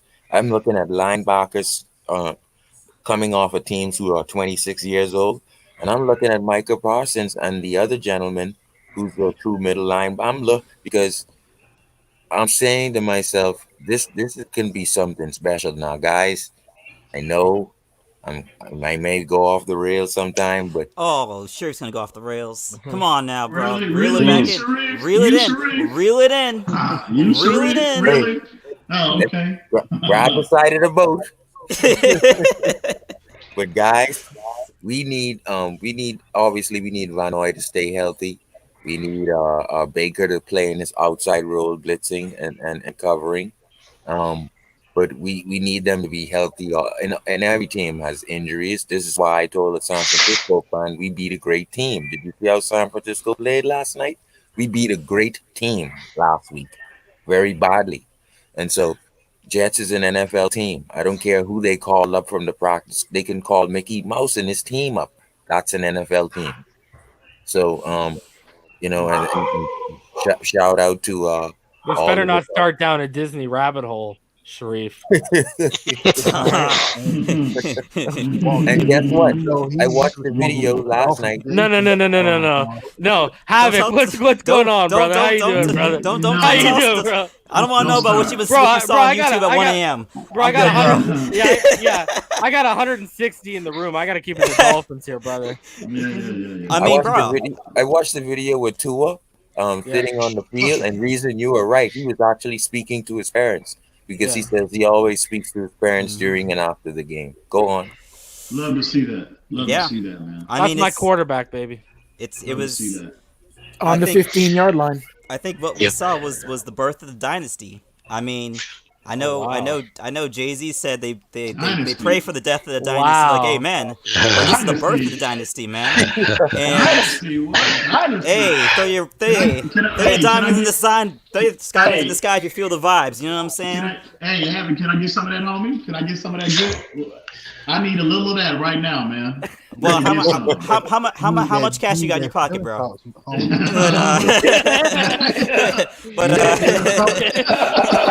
you want the Gates pick me up?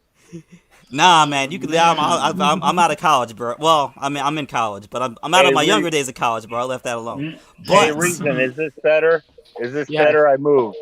Yeah, it's better. Keep going, Havoc. This is a beautiful thing that we saw. Finally, they threw our fan base a little scrap of steak to gnaw on for a little while, and you know what?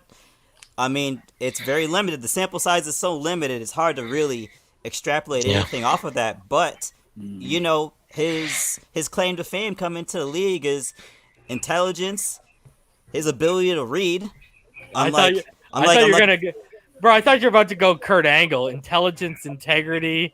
And what's the other eye? Actually, Kurt Angle is like a generation past what I was watching. Intensity. And look, I can't stress it enough. And accuracy. He knows how to identify a Mike linebacker. My God! Wow. Yeah. Rosen couldn't do that after 2 years and 3 preseasons, but here we are, baby.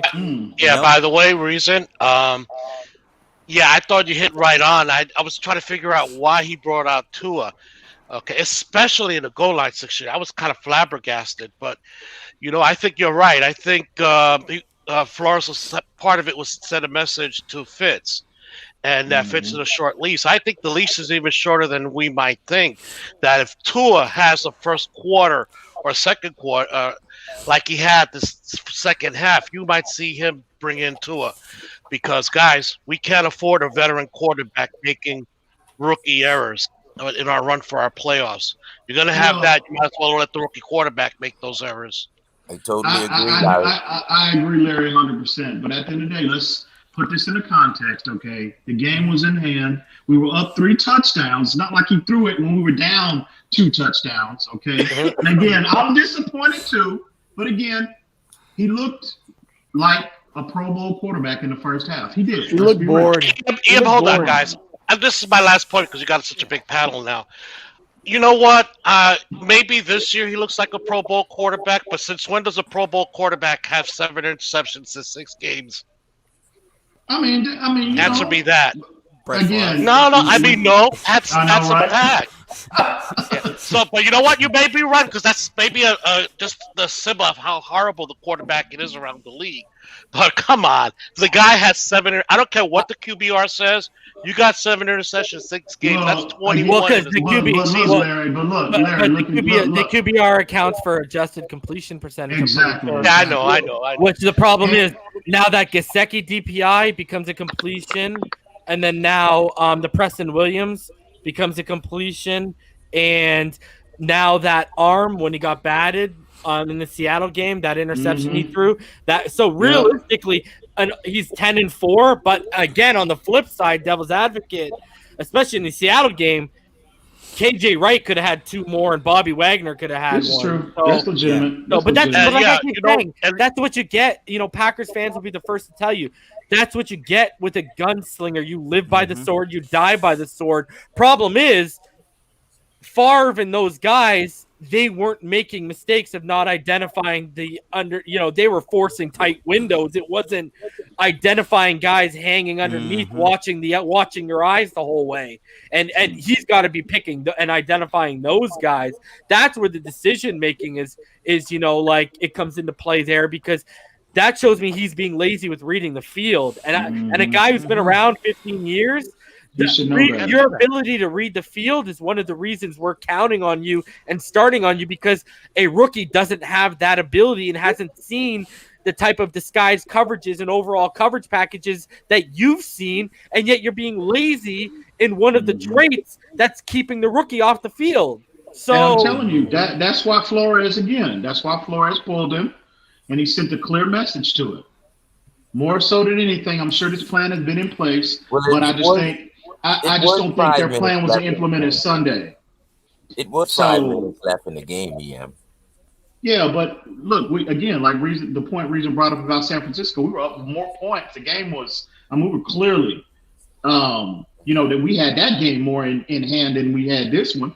And he didn't even think about throwing Tua in there. What's the difference? Fitzpatrick didn't have these. He wasn't lazy. He wasn't, he wasn't undisciplined with the football on Sunday like he was this past Sunday. I don't think the bike can be ignored. I mean, I think we're just heading into the portion of the season as we head into effectively the second half of the season. We are heading into a point where it is no longer we are riding with Fitzpatrick, no matter what. I think in the second half of the season, I'm not going to go out here and say he's on a short leash or anything of that nature, but unlike the first quarter of the season, his place as a starter quarterback is not untouchable anymore. I'll say it like that. When we were starting to work out the kinks, Flores always wants to show preference to veterans first. He's actually, as much of an amoeba-like defense we do run, he's actually a fairly conservative coach. So he's always going to give the veteran the opportunity to win, to keep his job. You know what, Havoc? I just want to go a little bit about, what I'm just thinking when you were saying that? You know what? I think this team is outgrowing Fitzpatrick. Okay? I'm not going to put it that way. In the beginning of the team needed Fitzpatrick to help everybody gel, get along. But we're seeing such leaps and bounds improvement. Now, if we go to the playoffs, it would probably be in spite of Fitzpatrick, not because of Fitzpatrick. If you guys understand what I mean. Larry, come on, that's really? a great point, Larry. No, it's not. That's buffoonery. Okay, you know what? It's a great point because we got conversation going here. Hey, yeah, right or wrong. You can't stay in the middle with this one. In what way has this team outgrown him? In what way? The defense. Come on. Remember, in all my shows, I always said, this is where I want my defense to be at the end of the year. Well, guess what? That defense exceeded that right now. Okay, this defense is good at that. And I'm watching all these other games. I've seen anywhere around. What does that have to do with Fitzpatrick? That because when you have a good defense, you don't need a quarterback making mistakes. I think Larry's basically saying the defense is ahead of the offense at this point. I think that's the gist of this, where we're going here. Well, that had been they always should be. We got a top 10. If you're talking statistically, we have a top 10 offense and we have a top 10 defense. Mm-hmm. So I just don't get. Yeah. I'm not buying into this team. Well, scored 24 points. Because at the end of the day, hang on. At the end of the day, again, you have to put everything in context, bro. You have to take, like I've been telling y'all, you have to account for everything. His overall play has been, obviously, he's playing well enough for us to win ball games. And for y'all to just he's playing good enough to dominate. And to dominate. Yeah, it's domination. Okay? So at the end of the day, y'all need to pause, okay? I want to see Tua. I want to see, and I've been consistent about this since day one, bro. What? Am I breaking up? Can y'all hear me? No, you fine. Yeah, you're good. Oh, okay. You're fine. You're fine now. Like I've been saying, why we haven't seen Tua to this point is because of the play of Ryan Fitzpatrick. Now, again, I'm disappointed as well what I saw in the second half. Look at what Gesicki just said about him. Gesicki said if I could play the next 15 years with him, I could. Adam Shaheen. Did he say had to worry about going to the Super Bowl? Did he? Adam Shaheen glowed about him. Adam Shaheen glowed about him in his post-game conference yesterday too, right? Like that's the thing. Like he's not only giving you production enough to win, he's basically the leader and the galvanizer in that locker room. I'll say this: the leash got shorter. So Larry, Tua's going to take you to the Super Bowl this year. Come on, man. Who knows? We really don't know. Who knows, right? No. Don't you go there with me, okay? I'm not these other guys that know no better. It's always a possibility. I didn't say it's a real possibility. I didn't say maybe it's a 10% possibility. Who knows? It has happened before. What I'm saying right now, guys, listen to me. Our defense is top rated right now.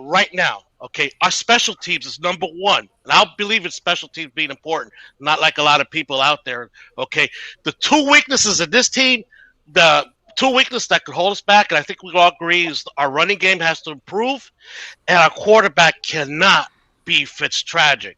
Okay, cannot be. He just led the offense and our run having a really good shot at the playoffs. More than just making the playoffs. If you just want to make the playoffs and that's it, then maybe Fitz being 50-50 will get us there. Okay, yeah, but if you really want to do well in the playoffs, Fitzpatrick cannot show up. Where was he tragically bad? He was tragically bad on Sunday. Well, I'm sorry. I disagree with you. Oh, EM says Fitz didn't lose us the game. Those games we lost, but he didn't win it. Okay, he could have won those games for us, and he didn't win those games. Yeah, okay? But he only. But let's hold on a sec. The defense. Except for Buffalo, yeah. The defense lost us the game against New England. They lost us every game. Hold on a sec. And Buffalo. Hold on a sec. Our offense, not just Fitzpatrick, only had 1:25 of possession in the third quarter. They basically wiped out a full quarter, allowed us to get no rhythm. And then what happened in the fourth? We were starting to make a bit more of a game, and then the interception happened on the Gesicki DPI that wasn't called. But we were pushing the ball better in the fourth than we really were in the first half. Yeah. So we could have got that going on in the third. That game I will put on the defense.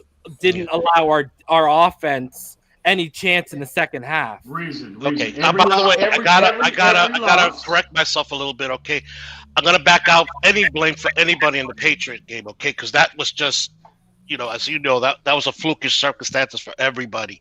There. Every loss we had, you can lay at the feet of the defense. Okay.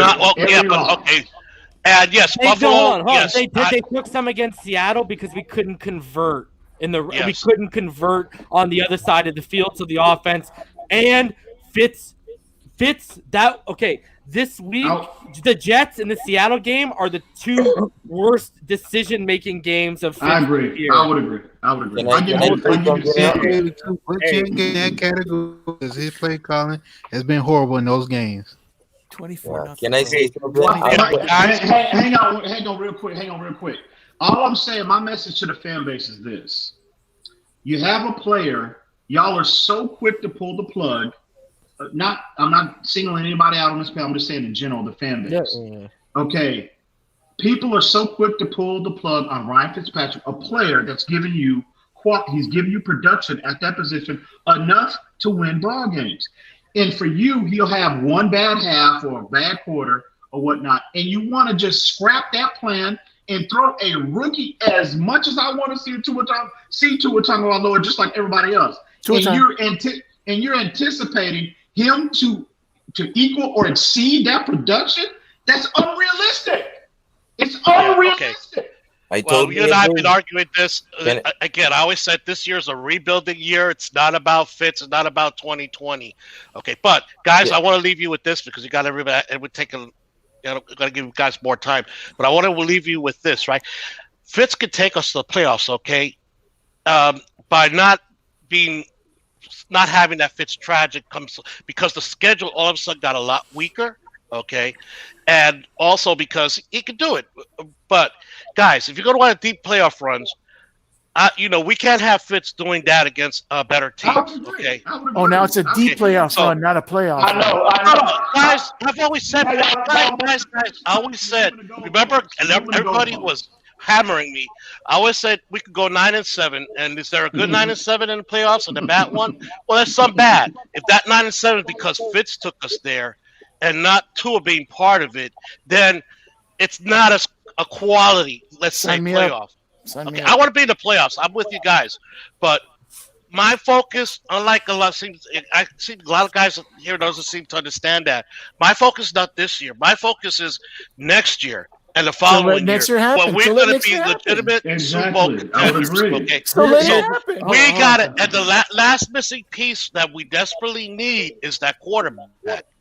We also need some help on the line. Yeah, we need some help on the both sides of the line too, for sure. You know what? Every team in the NFL needs help. Okay, that's just the fact. Okay, but there's no position that we could say, except for that there are a couple of positions we need to upgrade without a doubt. Okay, like the running back. But, I like Gaskins. And the reason we're not running well, I don't think it's because of Gaskins or Breida. Something's going on, maybe schematic or whatever is going on. Maybe it's play call. I don't know. Maybe it's all of them. But Gaskins proved he's a capable runner. Okay, you don't need Ezekiel Elliott. For God's sake, the KC Chiefs went with Damian Williams. Oh, come on. Yeah, but you got to replace Jesse Davis 110%. Hopefully. By the way, that's the other thing I want to bring up. And take reason I disagree with you right now. Okay, on Robert Hunt, you ready to put him under the bus because he played a bad game, Kelly too. But remember, this is not about man to man because he played very well against two quality defensive ends. When did I put him in the bus? No, you're saying that you have to find another right tackle. Just automatically set that. Okay. I've been saying that before he even debuted. Yeah, you did. You have. I have my evaluation from when we drafted him. He's a guard. He's not a tackle. And yesterday you saw why. Oh, I agree with you, but that doesn't mean that we have a bad right tackle right now. I'm very high. I'm pretty comfortable with Hunt right now. But guys, these two kids, Solomon Kelley, Robert Hunt, faced Greg Williams' scheme. Okay, those schemes can make veterans shit in their pants. Never mind rookies with the constant pressure. The only offensive defensive coordinators out there that I know of that puts that kind of fear is one of my favorite defense, Todd Bowles. Okay, but they're not going to see that kind of coordinator the rest of the year. So with that being said, Larry, why are you killing Fitz?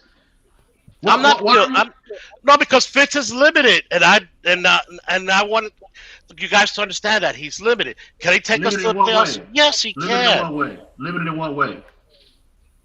Dude, we've just been talking about his inconsistencies. This guy's a 16-year quarterback, and you're talking about being Pro Bowl quarterback that throws 7 interceptions. And yes, they're not off, but every quarterback has bad interceptions. Can I just jump in to respond? No, I'm only kidding. No, hang on. In regards to your Pro Bowl level comment, Larry, look at his numbers. I'm looking at it. 7 interceptions. If you project those numbers out over a 16-game season, Fitzpatrick, those are Pro Bowl worthy numbers. Sure, at 20, and you project. Don't forget to project the interceptions. They project out to 21. That's Peyton Manning, the rookie numbers. He'll come down on the other numbers too. If you're gonna go that way, that's who he is. That's what he did in Tampa, and that's what he's doing here. Maybe guys. I love Fitz because I saw Fitz magic here in Tampa, but I also saw Fitz tragic, and saw it for 2 years here in Tampa. I'm telling you guys. Until he becomes, he could take us to the playoffs because an 8-8 or a 9-7. You gotta turn, you gotta turn your volume down. Is what you need to do first. Second of all, I would, hey Larry. People can go back and see the day 3 recap and see how right our draft board was, and they can go back and see the receipt of you saying your top 100 was way off. And I'll tell you right now, my friend, I am not giving up on the best tackle I've seen since Orlando Pace for Robert Hunt, who's a what if, and he's going to be exactly what I told y'all was. He's Brandon Schreff. Brandon Schreff was a very good right tackle who, what happened? Got kicked in and became a Pro Bowl right guard. Same thing with Eric Flowers. Listen, you saw how bad it could be because Robert Hunt's play at times, if you go back and watch the All-22, was affecting Solomon Kinley's play at times. Mm-hmm. And this is a guy who Solomon Kinley hadn't had one single bad game. So was it just but he didn't face Greg Williams' scheme. Yeah, but he faced far better talent, and he faced that's my point, Reason. When they were just talent on talent. Yo, this isn't your panel, bro. I'm not here for you to cut me off and start yelling over me. Bro, I don't know what you think this is. Welcome to Phinside the NFL, hosted by Reason and EMdolphinfan. So you're going to let us finish our thoughts. You're going to be respectful, bro. We've sat here and we've listened to you, so you can let us finish our thoughts, bro. All right? So he's faced good defenses. All right, I don't know what we're talking about. That Patriots defense, he faced Bill Belichick, who's more of a genius than Greg Williams, and has better talent on that offensive line, on his defensive line, because really it's only Quinnen Williams over in New York that you really got to worry about. He faced Bill Belichick, and guess what? Solomon Kinley's first 3 reps in that game are some of his strongest in his career, because guess what? You're talking to a guy who's watched all the All-22. I've watched every single snap. I've watched every single offensive snap this year. Every single one. Broadcast multiple times. All-22 multiple times. Solomon Kinley started struggling with Robert Hunt. And Bill Belichick throws the whole Greg Williams argument right out the window, because that's arguably not only the best defensive mind of this generation, but one of the best defensive minds ever. Solomon Kinley had no problem picking up the stunts, had no problem with combo blocks, had no problems. But what you had was Robert Hunt struggling with his blocks. What you had was him not picking up and disengaging off his combo blocks when he's supposed to pick someone up, and the third defender shoots the gap, and they're screwed on the right side. So it was on Robert Hunt. It was not on Solomon Kinley. So I don't want to hear Greg Williams when Solomon Kinley looked. You could watch him against the Patriots in the All-22, and you could say, this kid's special. I don't want to hear that, man. And that was with an average tackle next to him. And can I? And Reason, to add on to that, let me just real quick, just add on that. You can tell why the coach had him on the practice squad, because I don't know if he was on depth chart or practice squad, but you can tell that's why they were still trying to develop him, and they just had to rush him out there because of when Austin Jackson went down. Yeah. So you can tell they wasn't comfortable with him yet. Okay, look, Reason. First of all, I don't disagree with Panay. Okay, I just say don't put. You sound like you're putting Hunt under the. Yeah, if you get Panay, and there's nobody else there that's let's say comparable, yeah, I would take him too. You're absolutely right. I might take him anyway because that's such a significant upgrade. I want Oakland and Indianapolis offensive So who's line. cutting who off now? Okay, but look. You know what? Yeah, I'm loud. You know what? And this is your channel reason. But you know what? When you come to my channel, it's like coming to a Puerto Rican family or an Italian family. We're all shouting and screaming, loving each other. Yeah, but it's okay, you're a energy Canadian over here, bro. boy who has your way of doing things. I get it. I have to respect that. Okay, but don't come back at me and insult me by that because of who I am. It's who I am. Just like I respect who you are. How did I insult you, Larry? Because I disproved you said, your Greg well, Williams this theory? channel, blah blah blah. Yeah, because channel. I'm Canadian, but guess what? My co-host is from Texas, so where does that argument stand up too? Because I'm talking EM about got a totally different energy than any of those other panels. And look at all these people on the panel. Have you? No one, and they can all agree with you, and we can all go through if you want to go one by one. You're the only one who's brought this energy and this cutting off energy since what? Daniel Ashford? Because we all are respectful and let each other take our turns. So if you want to take it personally that we do it a different way here and I'm going to not stand for people getting cut off, then I don't know what to tell you, my friend. It is what it is. And it ain't because I'm Canadian, because that's how I run it. It's a different energy over here. This ain't no panel. This is a round table. And that's what round table, everyone sits at the table and everyone gets their turn. Yeah, except for I was waiting calmly for my turn the whole time. You know, in my panel, I don't dominate the conversation. See, now you cut me off. Okay, because but anyway. You're making asinine claims here. And bro, you since you started talking, you've talked the most. Literally, you've been cutting off everyone when they've tried to talk. I don't know what to tell you, bro. I mean, you can go back and watch the YouTube film after we're done here, but I mean, Havoc hasn't said a word. Rhino barely said a word. Pyro's barely said a word. I want to jump in right now. Man, Paul hasn't said one word. I mean, my popcorn actually. I have perfectly positive and fluid energy, and I don't even have to do these type of things until. And this is the first time I've had to do this since what, Pete? Havoc. I'm looking for mine too, bro. I'm having a great. I'm watching this like this is better than Netflix. Gentlemen. I'll say this. Larry, look. At the end of the day, look. We're all men here. I shouldn't have to make a rules image, though. I mean, this is if you watch the show, which I know a lot of people do. You can see we're like that. Everyone gets their chance. We don't cut people. Daniel Ashford, I took him off the show and he sat backstage because why? He kept cutting not me, but other people on here off. There's people on here who can attest to that. I mean, I'm sorry that and this is not a knock to anyone. This is generalized. This is whatever category sports entertainment. I have a certain standard I uphold here. It is what it is. That's it. And EM has that same standard too. Our mods live by it. I don't know what to tell. I don't know what to say. I mean, it is what it is. You're always welcome to come here. Just abide by not cutting people off, and you're good. Can I gentlemen. Can I counter to EM and Larry? Listen. Only two people are allowed that are permitted to go at each other are myself and Reason. Everybody listen. Everybody else. And Larry, I wasn't taking a jab at you when I said turn you down. It's because your mic. I tell ballgame all the time because if people are listening in headphones, your input volume is loud. That's all I'm saying. Yeah, you know what? That part I didn't. That's true because I'm using my wireless, and I think the setup on the wireless is a little higher than my regular mic. And Larry, it's no beef. You can come on whenever you want, bro. I'm just saying. No, I know. You never stop me from coming on, guys. That's why I like to just come in, say my piece, and back out. Because one thing I do, I tend to dominate a conversation. So let me back out and let you guys do that. Because I got my piece in about Hunt and Tua. Thank you, guys. Don't worry. Peace out. Hey, guys, I love. Like I said, this is like a Puerto Rican family. You're always welcome. You're always welcome when we open it up, bro. Larry, and I'll fix that volume. Yeah. Larry, can you hear me?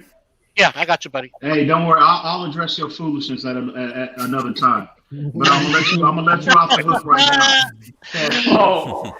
I love you. You introduced the word to us, buffoonery and foolishness.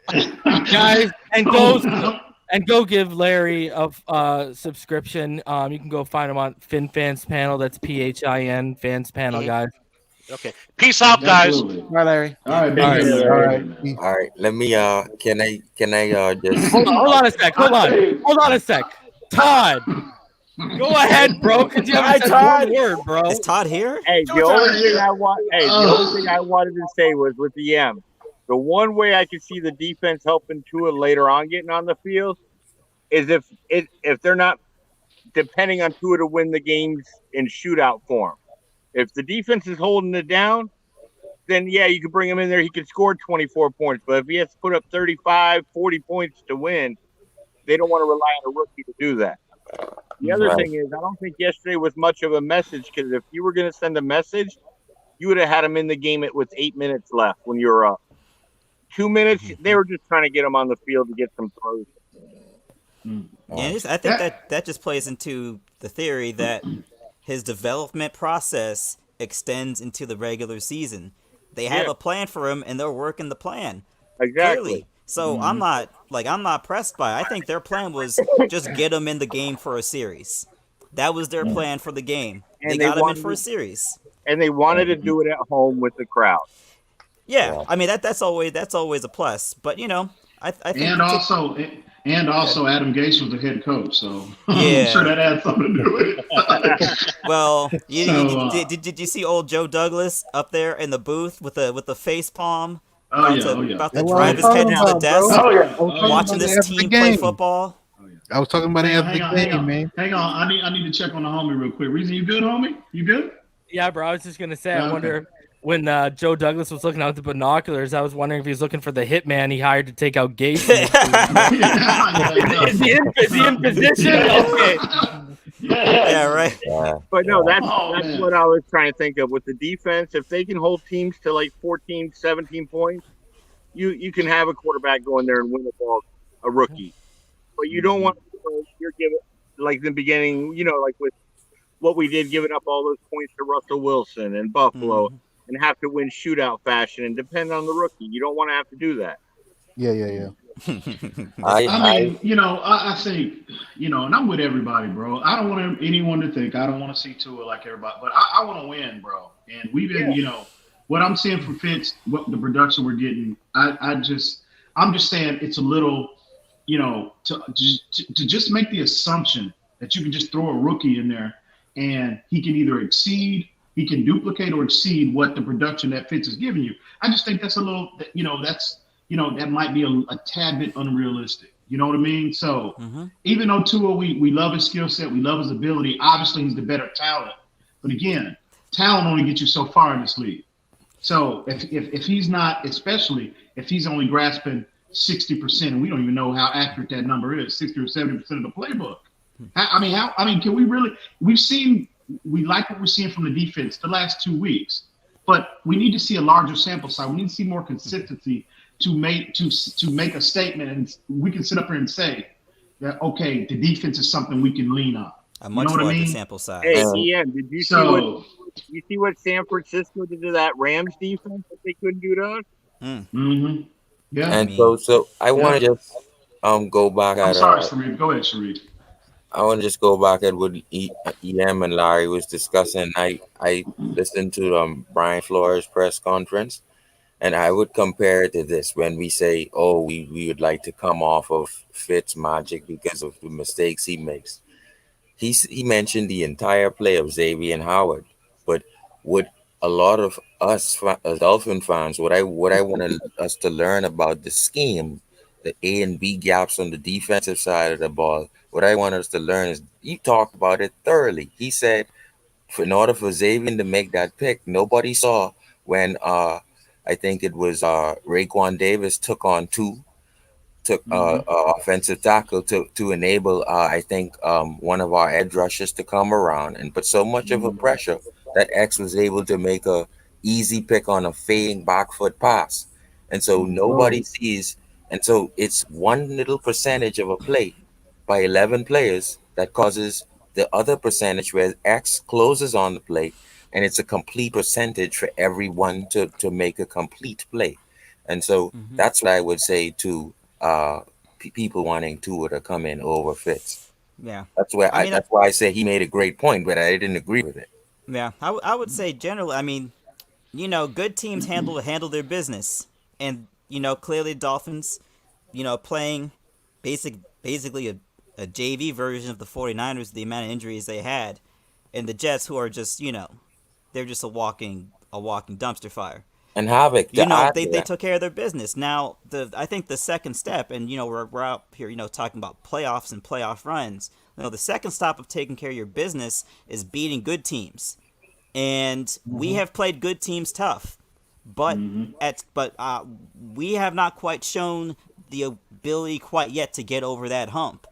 And as we progress through this season, when I look at us play the Jets, I think to myself, this is a team we're supposed to handle. When we go up against, we lay down the massacre at Santa Clara, I was thinking that's a game we should have handled. But now I'm looking at, the Kansas Cities of the world, I'm looking at the Rams of the world, and I'm saying, how do we stack up against them? If we're competitive with them, I'm good with that, because that is part of the process. Until we have to become competitive with them, and then we can start expecting, wins against them. But right now, it's just about following the process. And also have it. Keep in mind, early on, the first 4 games, our defense was incomplete. You know what I mean? Byron Jones, he didn't play the first 3 games. Highest paid player on the defense. Exactly, and arguably the most important piece. Calvin has been in and out of the lineup.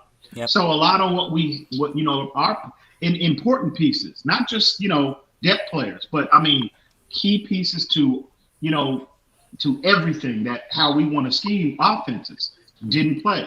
So once he got back, okay, you saw the result at San Francisco. You saw the result Sunday. So yeah, and again, with that being said, without those pieces, we still play these teams tight.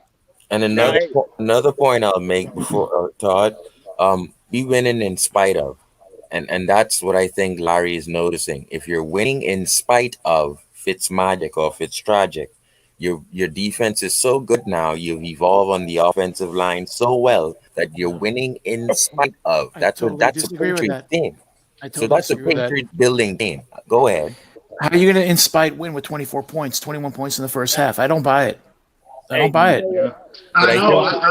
No, 14 maybe. We could have put a 40 spot on Rhino. I agree. Coulda, shoulda, woulda. I agree with you. That's fine. We should have put 50 on the Niners. He put enough points on the board for us to win. That's all you can ask for your quarterback. But majority of the money is spent on defense. The majority of talent is on the defense. I will say what I said earlier, EM, and I don't think you're going to argue it. If we got the performance we got yesterday against a good team, we might have been in trouble, bro. Not in the first half. Not in the first half. Oh, no, I'm talking about by the end of the game, bro. We were winning in spite of. Yeah. Oh, yeah, definitely. I will make the argument because a good team, EM, team EM, because of how many points or lack thereof we scored in the second half, they would have clawed their way back into it and made it. At worst, they would have made it interesting, probably. I.e., 7 to 10 points. I agree, but I will make the argument. I think Fitz was bored out of his flipping mind. I will make that argument, and I make it as a legitimate argument.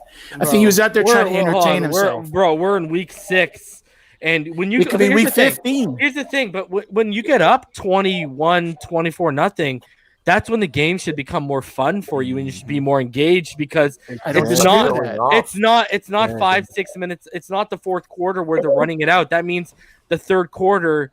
You're allowed to do. You can open it up a bit. The problem was he wasn't smart when they opened it up. Yeah, I don't disagree, but I think he was also bored. I honestly believe that. I will say that's not good, though. And I've said this before. Not good at all. I've said this before.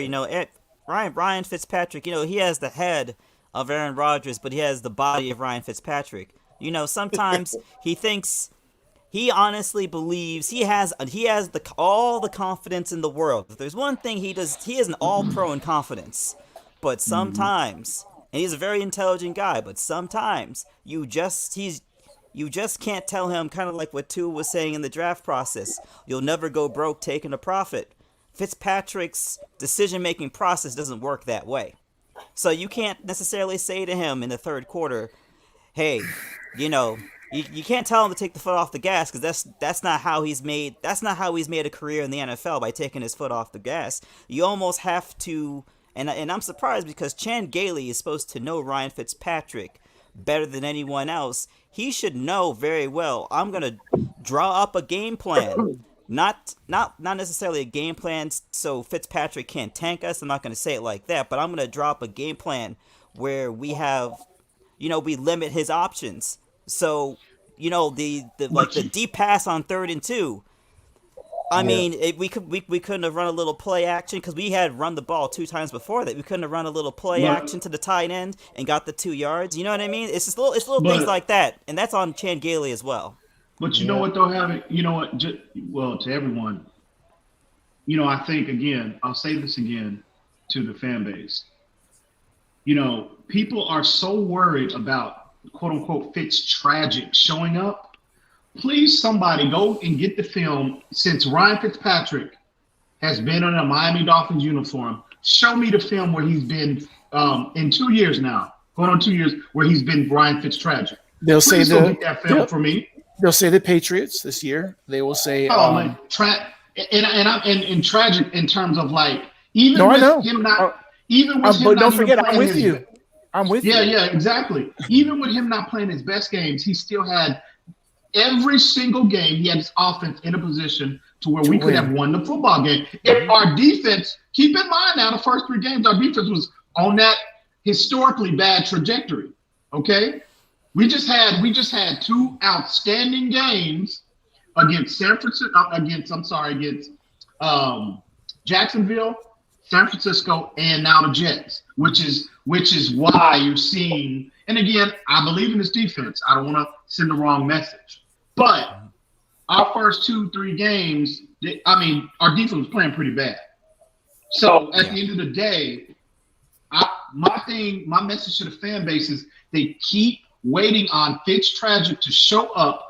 Please show me, since this man has been in the Miami Dolphins uniform, where have we seen Ryan Fitztragic?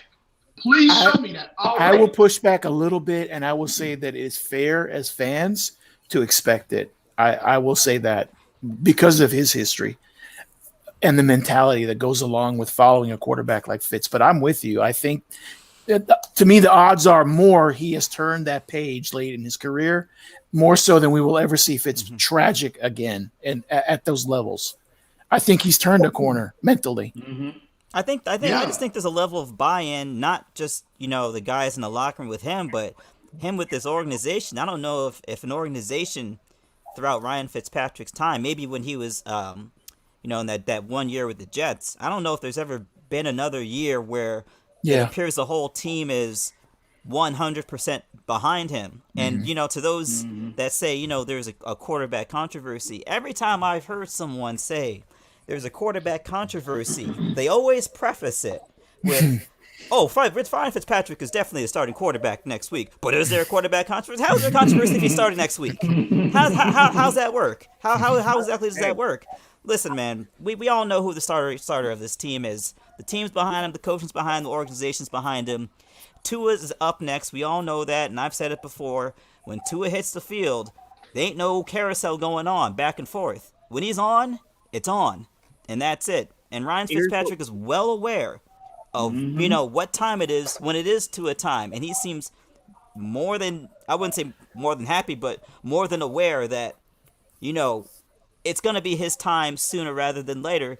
And for him, it's just a matter of all he has to do is just maintain good, consistent play. We don't need him out here doing anything special, because particularly with Byron Jones' return, our defense has been able to more than hold its water. Incredible, yeah. So I'm just looking for him to just be a little bit more careful. And I agree. With your decision 100%. I agree 100%, Havoc. Yeah. I'm just saying, until Ryan Fitztragic shows up, that is when this argument becomes legitimate. But it's a moot point because we haven't seen that version since he's been in a Miami Dolphins uniform. And it's ridiculous. The bottom line with me, though, is I trust Greer and I trust Flores. Exactly. And both of them know the way Tua turns out depends on their jobs depend on it. They're not trying to do anything to screw it up. They're doing it the way they think is best.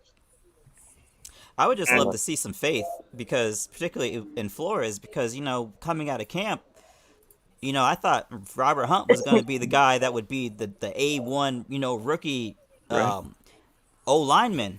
And, you know, he was, you know, they just had out there on those heavy sets the first few weeks until Austin Jackson got hurt. And, you know, we understand why, you know, particularly when you see, even against the 49ers, and which, you know, was a clear massacre, but he still had his issues with pass protection. And I think that's been his clearest issue since he's become a starter. So I think at a certain point we have to understand, just because we don't see them putting in the work doesn't mean they're not putting in the work. We have to have faith that this coaching staff is actually developing these players. And if you look at this season versus last season, you can't tell me there's not improvement across the boards. Oh yeah, absolutely. You can't tell me that. Have it. To add on to that, over the last couple years, how many times do we lose the games that we're supposed to lose, and the games that we're supposed to win, we eke out by like 7 points. This year, the games we're supposed to win, we're winning by 20 points. Mm-hmm. You know, there's a difference there. And we're hanging tough with the teams that, you know, should be ahead of us, should be miles ahead of us by this point. And I think we're hanging tough with them. I think we're growing a culture. I think we're growing a culture where we're able to win in spite of. I see that in this Dolphin team, because we've had turnovers all of our games, but most bad teams who have turnovers or who have downfalls, it piles up on them, and we're not that team. We're winning in spite of. Quick question to the round table. This is not Dolphin related, but I'm sure you all have seen the final score of that Cowboys and Cardinals game. Do you think the Cowboys should hit tank mode? You know, they obviously don't want to pay Dak Prescott what he feels he deserves. At what point do you hit the tank button if you're if you're Jerry Jones? It would take more than 1 year, though. It would take more than 1 year to tank to get rid of all that. But it's a rookie contract, right? Here's the thing. In that division, you got Zeke and Amari. It's not that hard. Well, I think they're going to move off Amari because they're going to go with Gallup and Lamb. But I wouldn't be surprised if they move off Amari after this year. The thing you can do, though, bro, check this out. What's crazy about what you just suggested, man, is Justin Fields is going to make you, or Trey Lance is going to make you say, first of all, it's going to make you say Dak who. You got him locked for 5 years. Yeah. Second of all, when you look at that idea, you don't have to deal with the guy who you don't know what you're getting back from the compound fracture. And then, bro, another thing is now Mike McCarthy can draft his guy, right? And then if you keep going deeper into the rabbit hole, Dak Prescott, you know, being moved on from, you don't got to worry about paying a guy 35-40 million. That's no longer even in the realm of concern, let alone the realm of possibility for, like I said, 5 years. And, you know, my whole thing with that is, even if they're going, like, you know, the bigger picture is, if 8-8 wins you the NFC East, what does tanking get you, bro? 7-9 might win you the NFC East, to be honest with you. Bro, 6-10 might. I mean, really, bro. I mean, really, 6-10, bro. It's been literally, bro. Listen. It was what was it? The first or the second?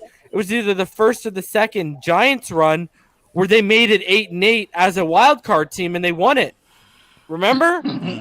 So 8-8, really? Okay. Historically, 8-8 is the number in the NFC East. So if you're tanking, bro, this guy at 115, they're going to take it back to Camp Cameron, bro. How hard is it to lose some of those teams though in the AFC or NFC?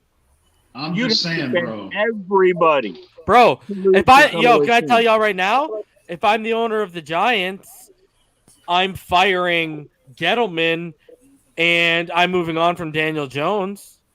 I would. And What about look, Washington? because Daniel Jones, no, because Dwayne Haskins is actually statistically Dwayne Haskins statistically in his first 16 games is actually superior to Daniel Jones, and he's actually way ahead of the curve where Josh Allen was in his first 16 games. His completion, Josh Allen had like a 54. Josh Allen had like a 54, 55 completion percentage, and yet Dwayne Haskins sitting here with like his 60.1. And that's without Trent Williams. He sat out and then they traded him, bro. Like, here's my thing.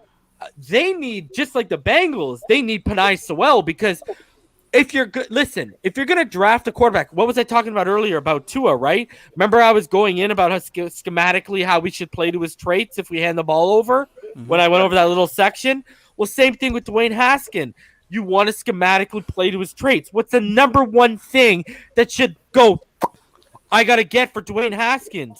Go to the Ohio State tape. What did the first thing that the Ohio State tape will tell you is he is an absolute monster / stud in a clean pocket when you give him time, right? Yep. But when you don't give him time, that's when the wheels start to fall off. So what's the first thing I'm thinking about? I'm spending money on my offensive line. I've got Terry McLaurin. I've got Antonio Gibson now. Now I should be just building a brick wall in front of Dwayne Haskins and moving forward. That's why I'm sitting here saying Austin Jackson continues on the trajectory he continues on. Solomon Kidney continues where he goes on, who's a natural. I keep having to remind people, he's a natural left guard, guys. So his natural first step is from the left guard position, right? So that's an easy transition back. Robert Hunt, I'm not throwing him under the bus. I'm just sitting here saying, hey, he's probably who I told y'all I thought he was. But guess what, EM? You can attest to that. I evaluated him as a guard and as a Pro Bowl guard in his first 2 years, but was I not super excited about the pick? 110% I was, right? Still love the pick, evaluating him as a guard. Now you can draft that right tackle, whether it be a Penei Sewell who you kick. I'm not a huge like Alex Leatherwood. I think is going to go higher just because of the school. Abraham Lucas is a better option at right tackle. You can get him in the second round. He's like my Lucas Niang of this draft. If y'all remember how much I love Lucas Niang. And then now all you're worried about is your center. You go beyond Creed Humphrey. You miss out on Creed Humphrey in that, you go into that second round. A guy like Trey Hill might be there. Landon Dickerson from Alabama might be there. So there's options there. And now all of a sudden, with Austin Jackson going the way he's going, Flowers going the way he's going, back in his natural position. So he's only going to get better probably at a quicker rate because he's in his natural position. And Hunt kicked inside. All of a sudden, you got the makings of, and I said this to EM, let me tell you that. Let me put it this way, and y'all can quote me. If we go out and if we get a Penei Sewell or an Abraham Lucas, we kick Hunt into right guard, and we get a Creed Humphrey, a Trey Hill, a Landon Dickerson to slot in as that center, we will have a top 5 offensive line. At worst, by year 2 of Tua being the full-time day one starter, and we could have a top 5 offensive line as soon as next year. Well, let me ask you this. Would you go Sewell and go get the guy from Oklahoma in the first round for your pick? Hey, what did I say on the platform last year when we were on the other one? What did I say? Remember? I said, y'all would hate me. And people were like, why would we hate you? When I said, you would hate me if I was a GM. Remember last year, I would have done the same thing. Now I'm just reverting it to this year because we didn't do it. I said I would go so offensive line heavy, it would make your freaking head spin, even in the later rounds, because I'm adding depth. Because we always have had a history of injuries. And look at this year, it came up again, whether it was back when we had Pouncey, Brandon Albert, whoever we had, we were always dealing with injuries, right? So depth on the offensive line is never a bad thing, right? Ever. Because a late guy could step up in an injury. All of a sudden, the guy you're paying a lot of money to becomes expendable because someone else stepped up and they showed you your evaluation was right, and boom, now you make money. Anyways, so like, Creed Humphrey, Todd, I could make the argument to you that if you walk away with Penei Sewell and Creed Humphrey, you're probably walking away with the two best offensive linemen in this whole draft, because you're definitely walking away with the best tackle. And I think Chris Humphrey, I think he's better than, I don't know if you guys have heard of Wyatt Davis, a tackle projecting more into the guard position. He's a better interior player than Wyatt Davis, who I think is probably your interior player number 2, and he's more of a guard. But Creed Humphrey is, if we walk away with Penei Sewell and Creed Humphrey, I won't even go top 5. We will have a top 3, arguably the best offensive line in the NFL.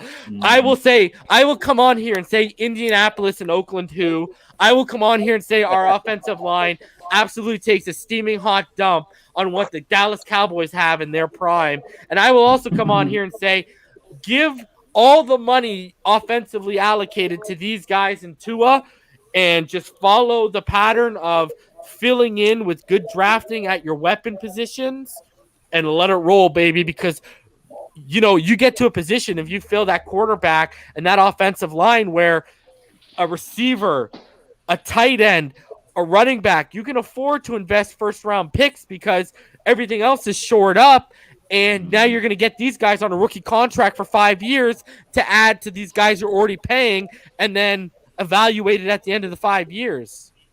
I mean, I wholeheartedly agree. I think particularly just in general, when you're talking about building a franchise with an eye towards sustainability, there's a reason why the New England Patriots constantly have more draft picks than every other team in the National Football League.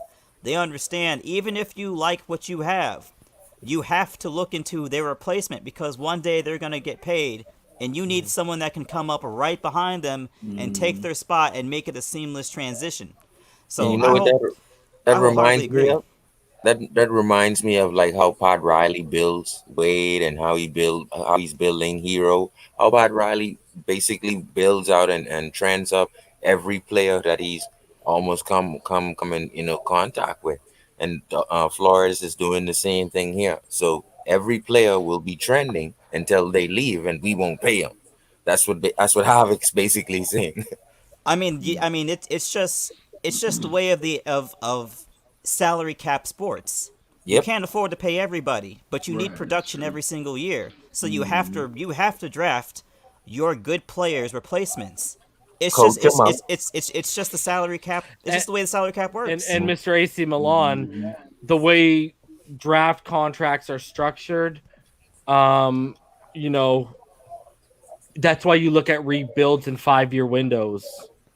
That's why you look at dynasties. You take it 5 years at a time. You don't take it 10 years out, right? Like Mahomes, they signed to 10 years, but they're taking it 5 years at a time. One perfect example, Mitchell Schwartz, one of the best right tackles in the game right now. He's about to come up. They realize they don't have much money. Who did they draft? My favorite right tackle in this draft, Lucas Niang, right? So because they're taking that, and now they'll take that position at 5 years at a time. That option. That's how you got to look at it, man. You got to look at it in 5-year windows. If you take Penei and you take Creed in the first round, you have them for 5 years, not like the other rounds where you only have them for 4.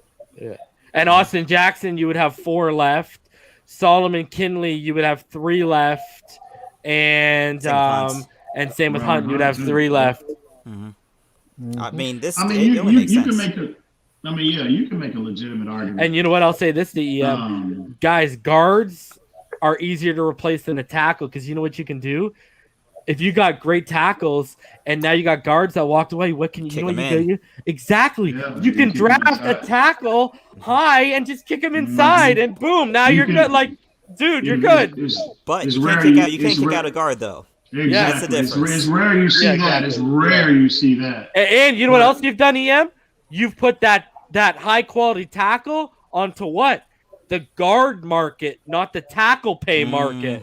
right? So when he comes up after 5 years, you're not paying him 15 million. You're paying him 11, 12. What a great guard makes. Mm-hmm. You maintain that swing versatility too. You can make that. I mean, you definitely can make that's a legitimate argument, man. Because Then how come the Dolphins have had so many problems finding guards over these years? I mean, you just take a look at our front office. I mean, honestly, and the coaching staff. Honestly, I mean, my profile pic. We had that for like two seasons. Come on, bro.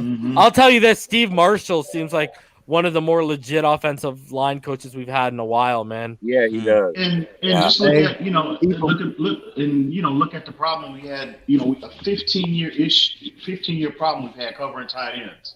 You know what I mean? Why couldn't we solve that problem over the years? Who was the last? Well, and look, and EM, what's killed us the last 10 years, and you've only seen it a couple times this year, and you really didn't see it last year. Back to the offensive line, penalties, bro. That how many times were we killing drives? Whether it's the Jake Long era, Brandon Albert era, we were killing drives consistently, and now that's gone. Hey, I just saw a quote today. The most pins we had was under Gase, bro. Yeah. I just saw a quote today on Twitter after the San Francisco game of Belichick saying Kittle's one of the best he's ever seen. Of course, he's the closest thing to Gronk since Gronk. What did we do to Kittle when he was just in town? Rowe erased him like his name was Arnold Schwarzenegger. Yeah, old Rover. You know what I'm saying? Eric Rover. Kittle. Put some respect on that man's name. They're starting it now, EM. Kittle had a 44-yard touchdown pass. I don't think he had that many yards against us the entire game. Yeah. Reason you remember last year when we was on that other platform how we got laughed at when we talked about Eric Rowe. How they were wanting to draft that, draft Isaiah Simmons. Rowe he's not that good. I never understood that when they were so negative on him. I never understood that. Did you say draft Isaiah Simmons? Yeah, it's been one of the worst. They wanted that. Worst no, guys but I in the top 10. Rowe was doing that really good last year. Yo, you want to hear? Hey, EM. Here's another thing. And sorry, ball game. I gotta call a spade. Remember when a bunch of them wanted Andrew? Remember when a bunch of them wanted Andrew Thomas? And I posed the question: Is he better? Is he better as a guard?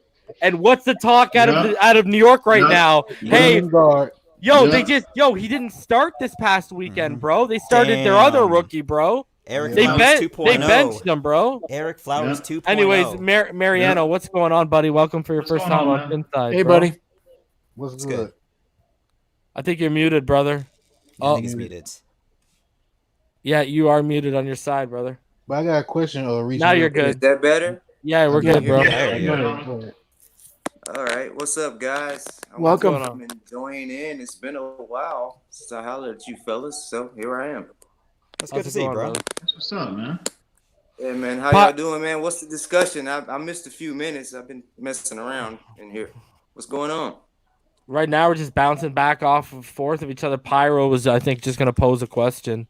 Yeah, last thing I heard was some Solomon Kinley talk, and I love that talk because that's what I was finna bring up. That's what I was finna bring up.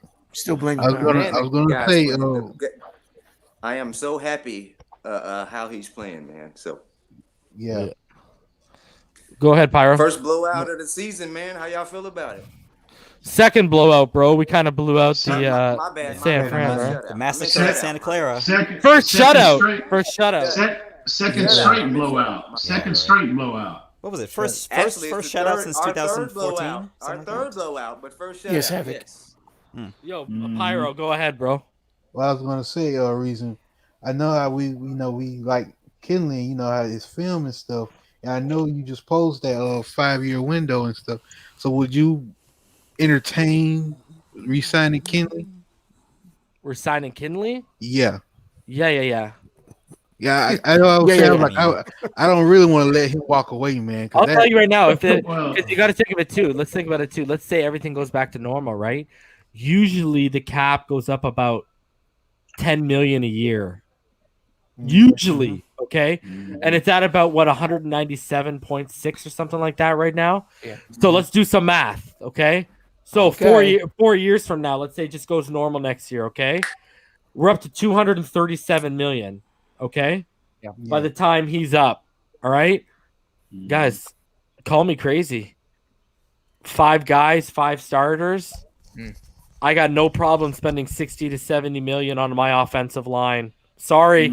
Add in my quarterback that I got to pay another 30, 40. I'll go pay 100. I will give 100, 110 million of my cap out of that 237, 240 million if all those players are very good to elite. Because I've said this before, you know, I said this to you and I posed it to all y'all weeks ago. You know, if my offensive line is elite and my quarterback is elite, I can put average running back there and I can get 8, 9, 1,000 yards from him. 800, 900,000 yards. I could probably get 6, 8 touchdowns from that guy alone as well. Now, turn around to my receivers. You could give me, if I'm getting elite offensive line, which means I'm giving an elite quarterback, which means I'm giving time to an elite quarterback to sit and diagnose in the pocket. Guys, you can give me above average to good to, you know, to above average to, you know, somewhat good receivers. And again, I can turn these guys into 700, 800, 900 yard guys who get in the end zone. And if I have an elite line and an elite quarterback, and we run into instances like the Kansas City Chiefs did with Le'Veon Bell, now we're the team they want to sign with because we've got the line and we've got the player in terms of the quarterback position that can elevate their game after 1 year so they can go get paid so we can reap the benefits of guys who are elite and who have been done wrong by coaches a la Adam Gase, and they can come and put up production. And here's another thing. Some of those guys won't want to sign 1 year. They'll want to sign 2 or 3 year. Why?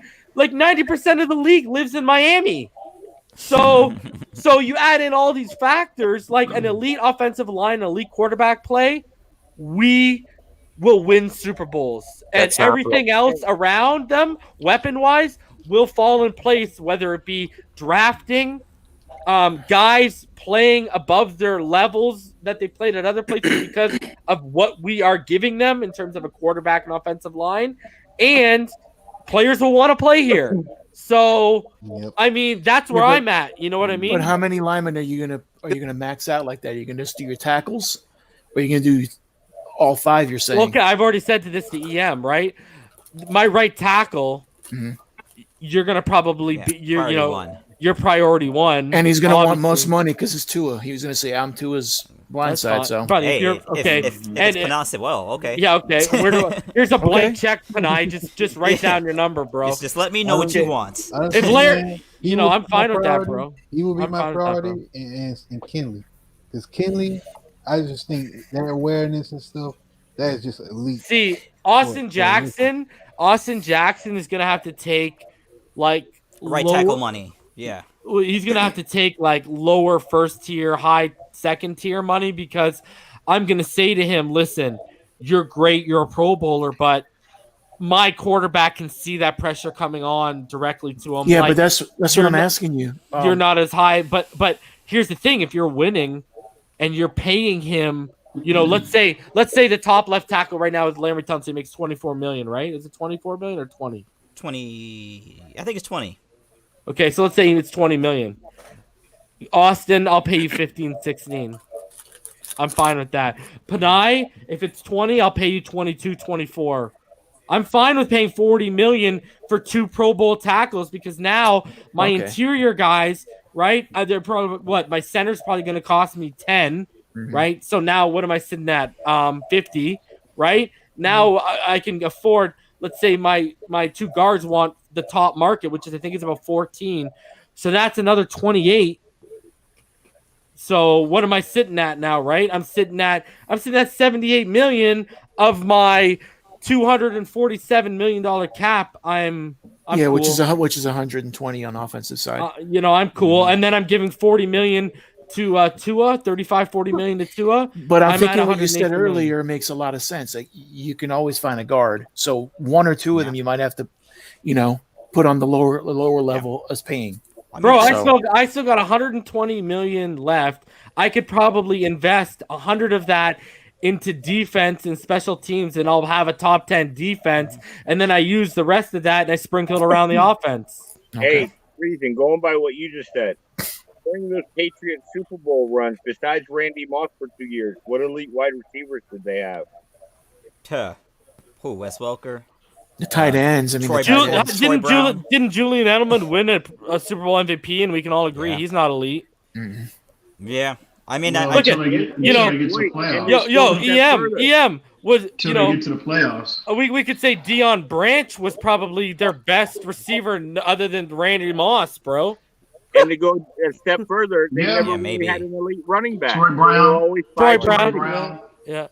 But look at how far back we got to go back, man. Yeah. Other than that, it's the tight end, right? Yes, and tight ends don't get paid like wide receivers. Mm-mm. Nope. True. And they had 2 elite ones. Well, we got you. For a short amount of time, they had 2 elite ones. Till the government came. Yeah. until the pool man came, right?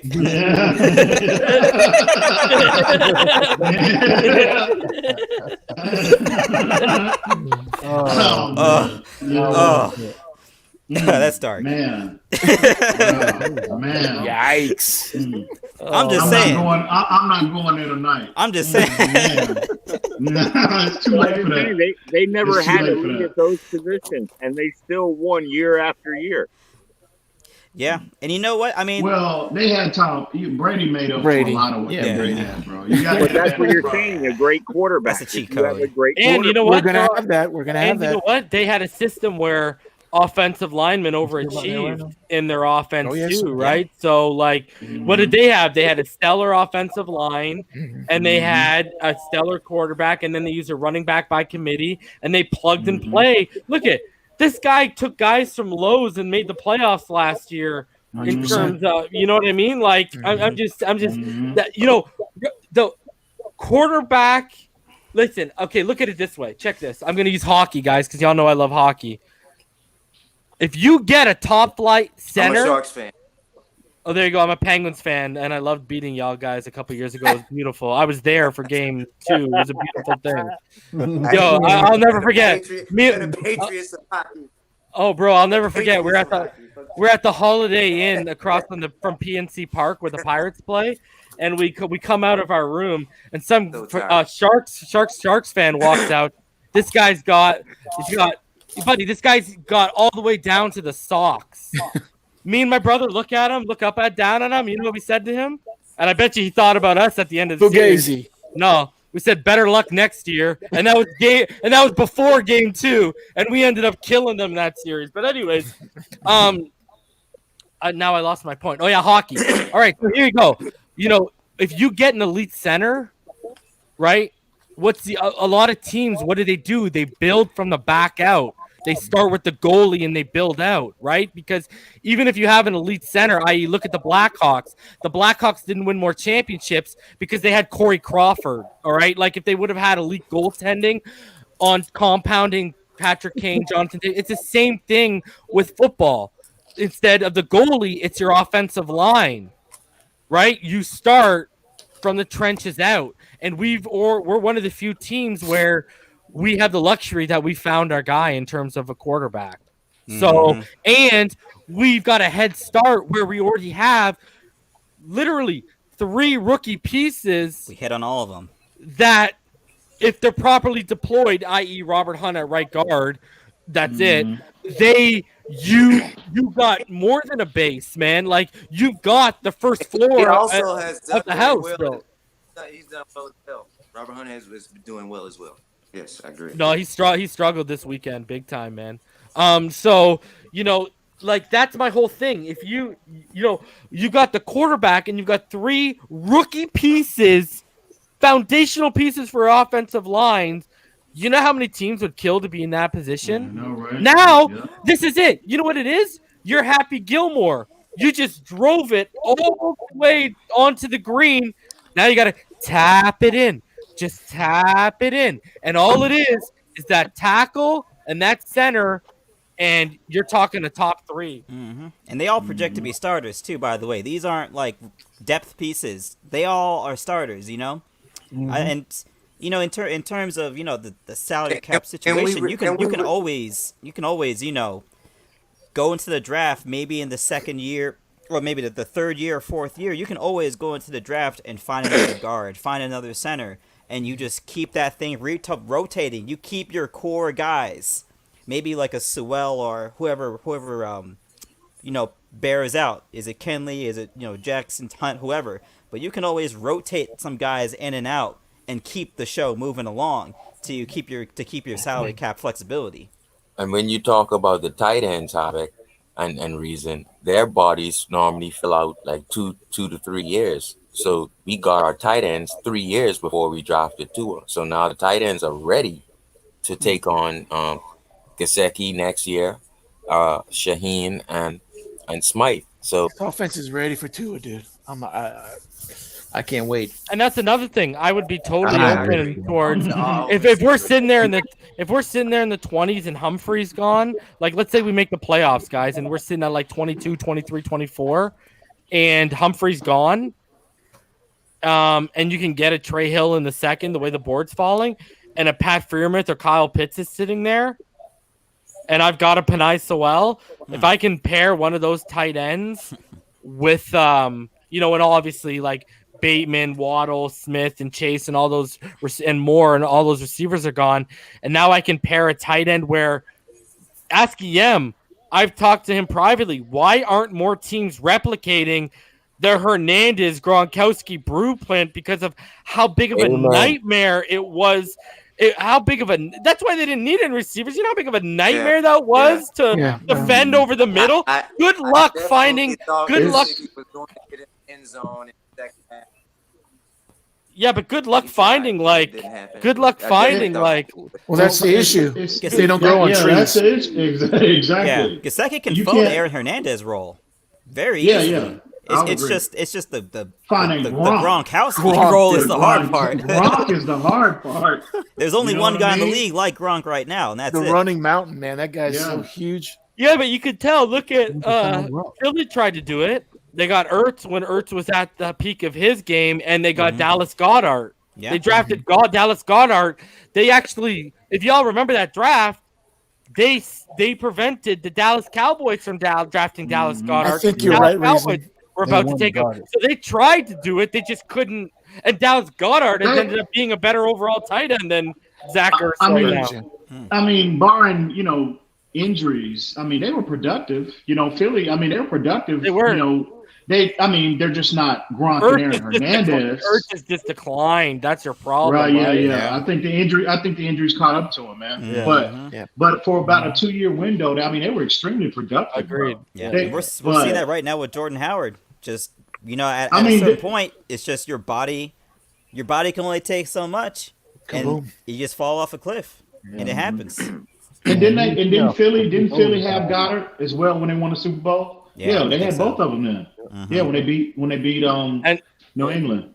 And Goddard's gotten even if it's slightly, he's gotten better every year, and he's been consistent. But guys, we hit the 3-hour mark here. We got 148 in the room. Let's go through final thoughts. We'll finish with EM. I'll start with Freiermuth. Yes, ball game. You know it's good.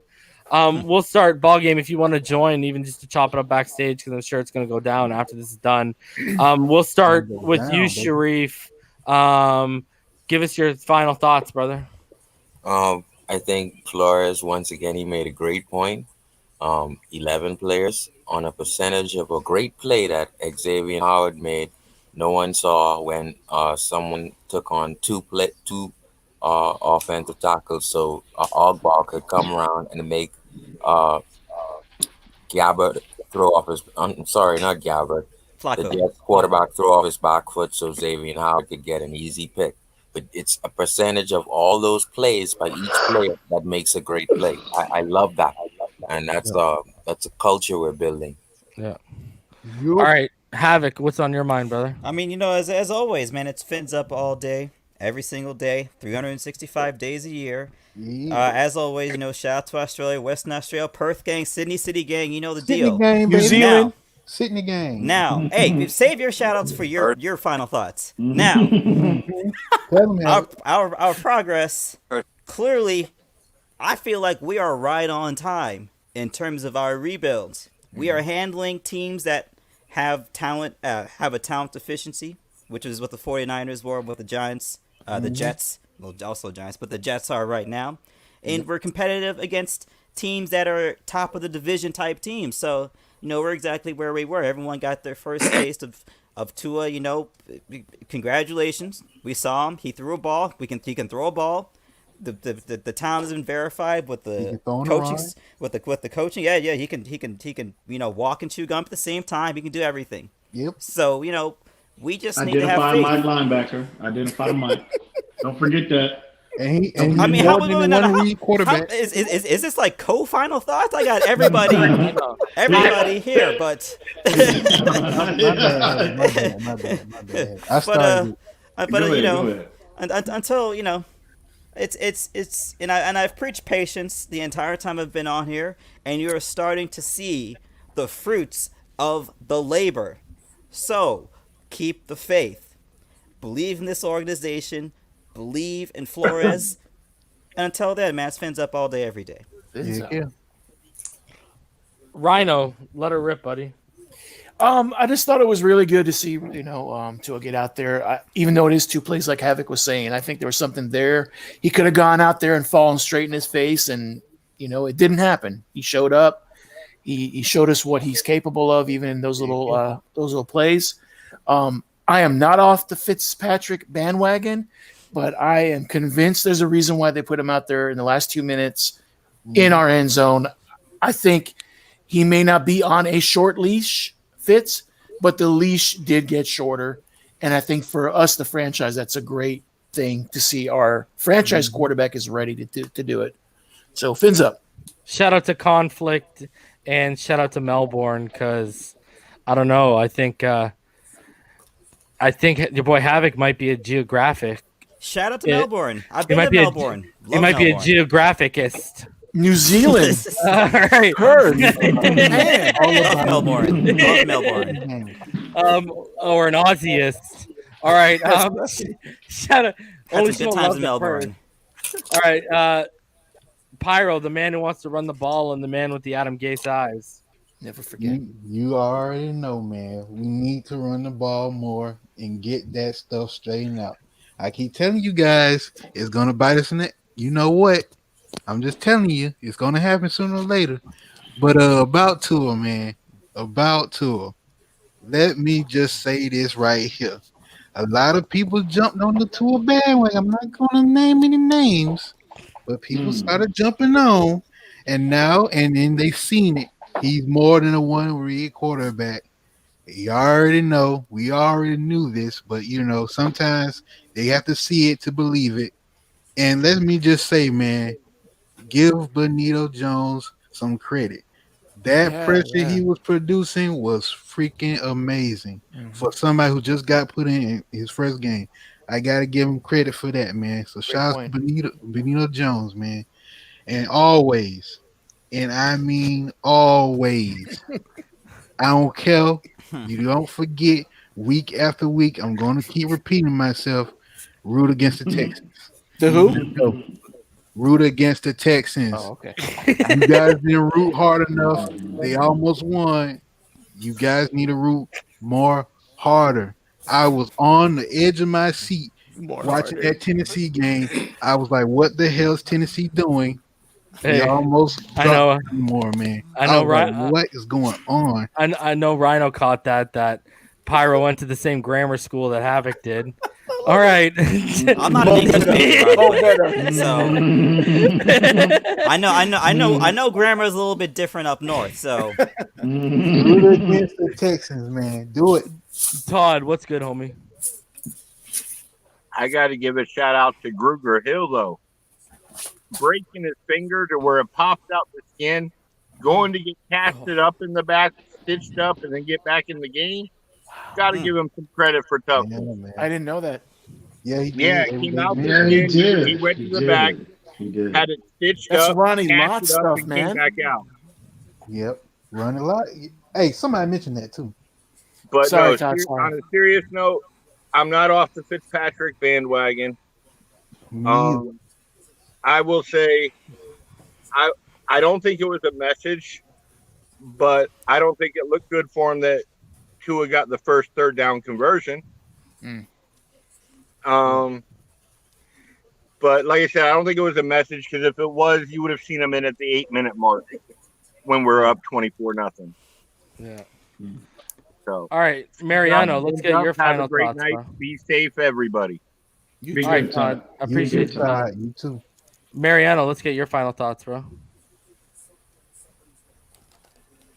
To my guy with the Adam Gates eyes right there. What's up, man? Look, man, What's we're up? not a running team. Let's stop it. We're a passing team, dude. We have to accept that. We're just running the ball. Don't disrespect the run Just for game. shits and giggles, we're running the ball. Okay. Don't get off the run. Don't get off the bandwagon, man. Disrespect, 'cause it's needed. True enough, it's needed. But at the end of the day, we're a passing team, man, and you can Now, clearly see when Miles gets 100 yards, I don't want you coming back here saying, "Hey, we should be a running team." Let me backtrack. Let me backtrack a little bit and say this. Thank you guys for having me on, man. I appreciate you guys, man, and it's nice being here, man, and being able to chime in a little bit. But my final thoughts in regards, yeah. Thank you guys, man. I watch you guys all the time, dude. I just don't chime in a lot because life is crazy. But anyway, so listen, man, this is what's going to happen, man. We're about to fire off a whole lot of wins here. Ain't nobody going to beat us anytime soon. We've pretty much been going through a preseason-esque situation here the past few weeks.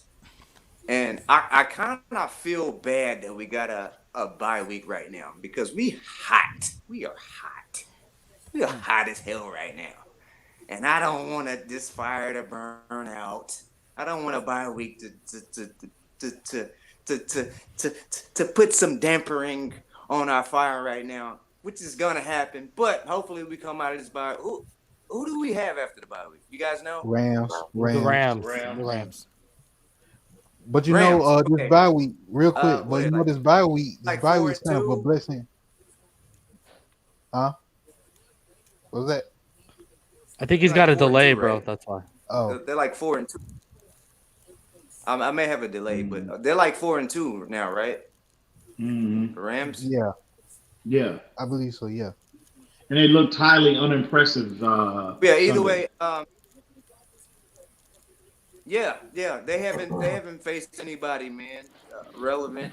So I think we'll come out of our bye week continuing our fire, and we really don't have to worry about anybody other than the Kansas City Chiefs in a long time from now. And when we face the Bills, we'll bust their ass like we did the first time. And I think we're gonna have a whole lot better season than people think we would have. So to finalize my final thoughts, I'm just gonna say thank you to you guys, man. It's been nice, and I'll see y'all again in Fins Up, and we're gonna keep these wins up. Fins up, bro. Anytime, man. Sure, man. Anytime, Yeah. bro. All right, EM. I know you're gonna have something to say Yeah, about us man. being a pass first team, so let her rip, buddy. No, it's late. I'll address that. I'll address that some other time. But at the end of the day, man, Victory Monday feels consecutive. Victory Mondays feels absolutely incredible. Feels good. And more so than anything, you know, we got a chance to see Tua on Sunday, which is very encouraging. What I wanted to see more so than anything, because I knew whenever we decided to put him in, it was going to be a small sample size. So I mean, I think we need to pump the brakes just a tad bit on what we saw. It was highly impressive. Well, I would say impressive, but I wanted to see him. I wanted to see him move. I want to see his movement more so than anything. And that is what I was most impressed with. You know, I mean, he looked fast. He looked shifty. His hip didn't look, he looked healed. It looked like it's a non-issue at this point. So But looks like things seem to be coming together, in particular on this defense. Again, the impact of having Byron Jones back, and I'm gonna disagree with the homie for a minute because I think the bye week. I like the fact that we have our bye week this week because I think, we are hot, true enough, but with our bye week being Sunday, we can use this week to get healthy, and once we come back off the bye week, we can hit the ground running. So with that being said, things seem to be coming together at the right time, man. Obviously Fitzpatrick, he's definitely got to clean some things up. Reason and I, we've been, I'm sure we'll probably discuss that, maybe 20 more times before next week at some point. But he definitely got to get, he definitely needs to clean a lot of things up. And but at the end of the day, he's playing well enough for us to win. So, but things seem to be coming along. You can see light at the end of the tunnel. You can see the plan, coming to fruition, and that's the most encouraging thing over, just our team overall. And so with that being said, gentlemen, Victory Monday is always good, and hopefully we can continue to stack up these Victory Mondays, and y'all already know what it is, baby, all day, every single day. Mm-hmm. Yeah, I agree with in terms of the bye week. I do want to push back a little bit. I do think we are about establishing the run first. That's how this whole offense, especially out of the RPO, is predicated. Is establishing the run. That's why when we blew out the San Francisco 49ers, we ran the ball 33 times, right? Mm-hmm. It's all about finding that balance with Chan Gailey's playbook.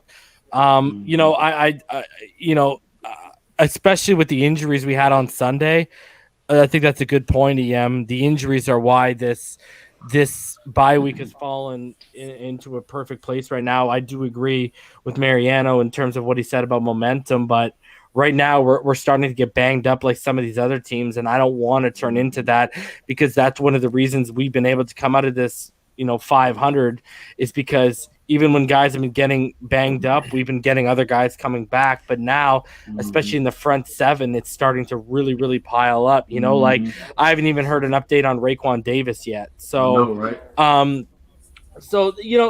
agree. I see everyone's side with that. But guys, 3 hours, 15 minutes. I'll be back either Wednesday night or Thursday night with that top 25 college prospects Dolphin fans should be watching this year. So until then, y'all already know what time it is. I appreciate there's still 130 people in the room. So I appreciate y'all for spending over 3 hours with us on your Monday night. I hope everyone has a blessed week. We'll see y'all in the middle of the week. Until then,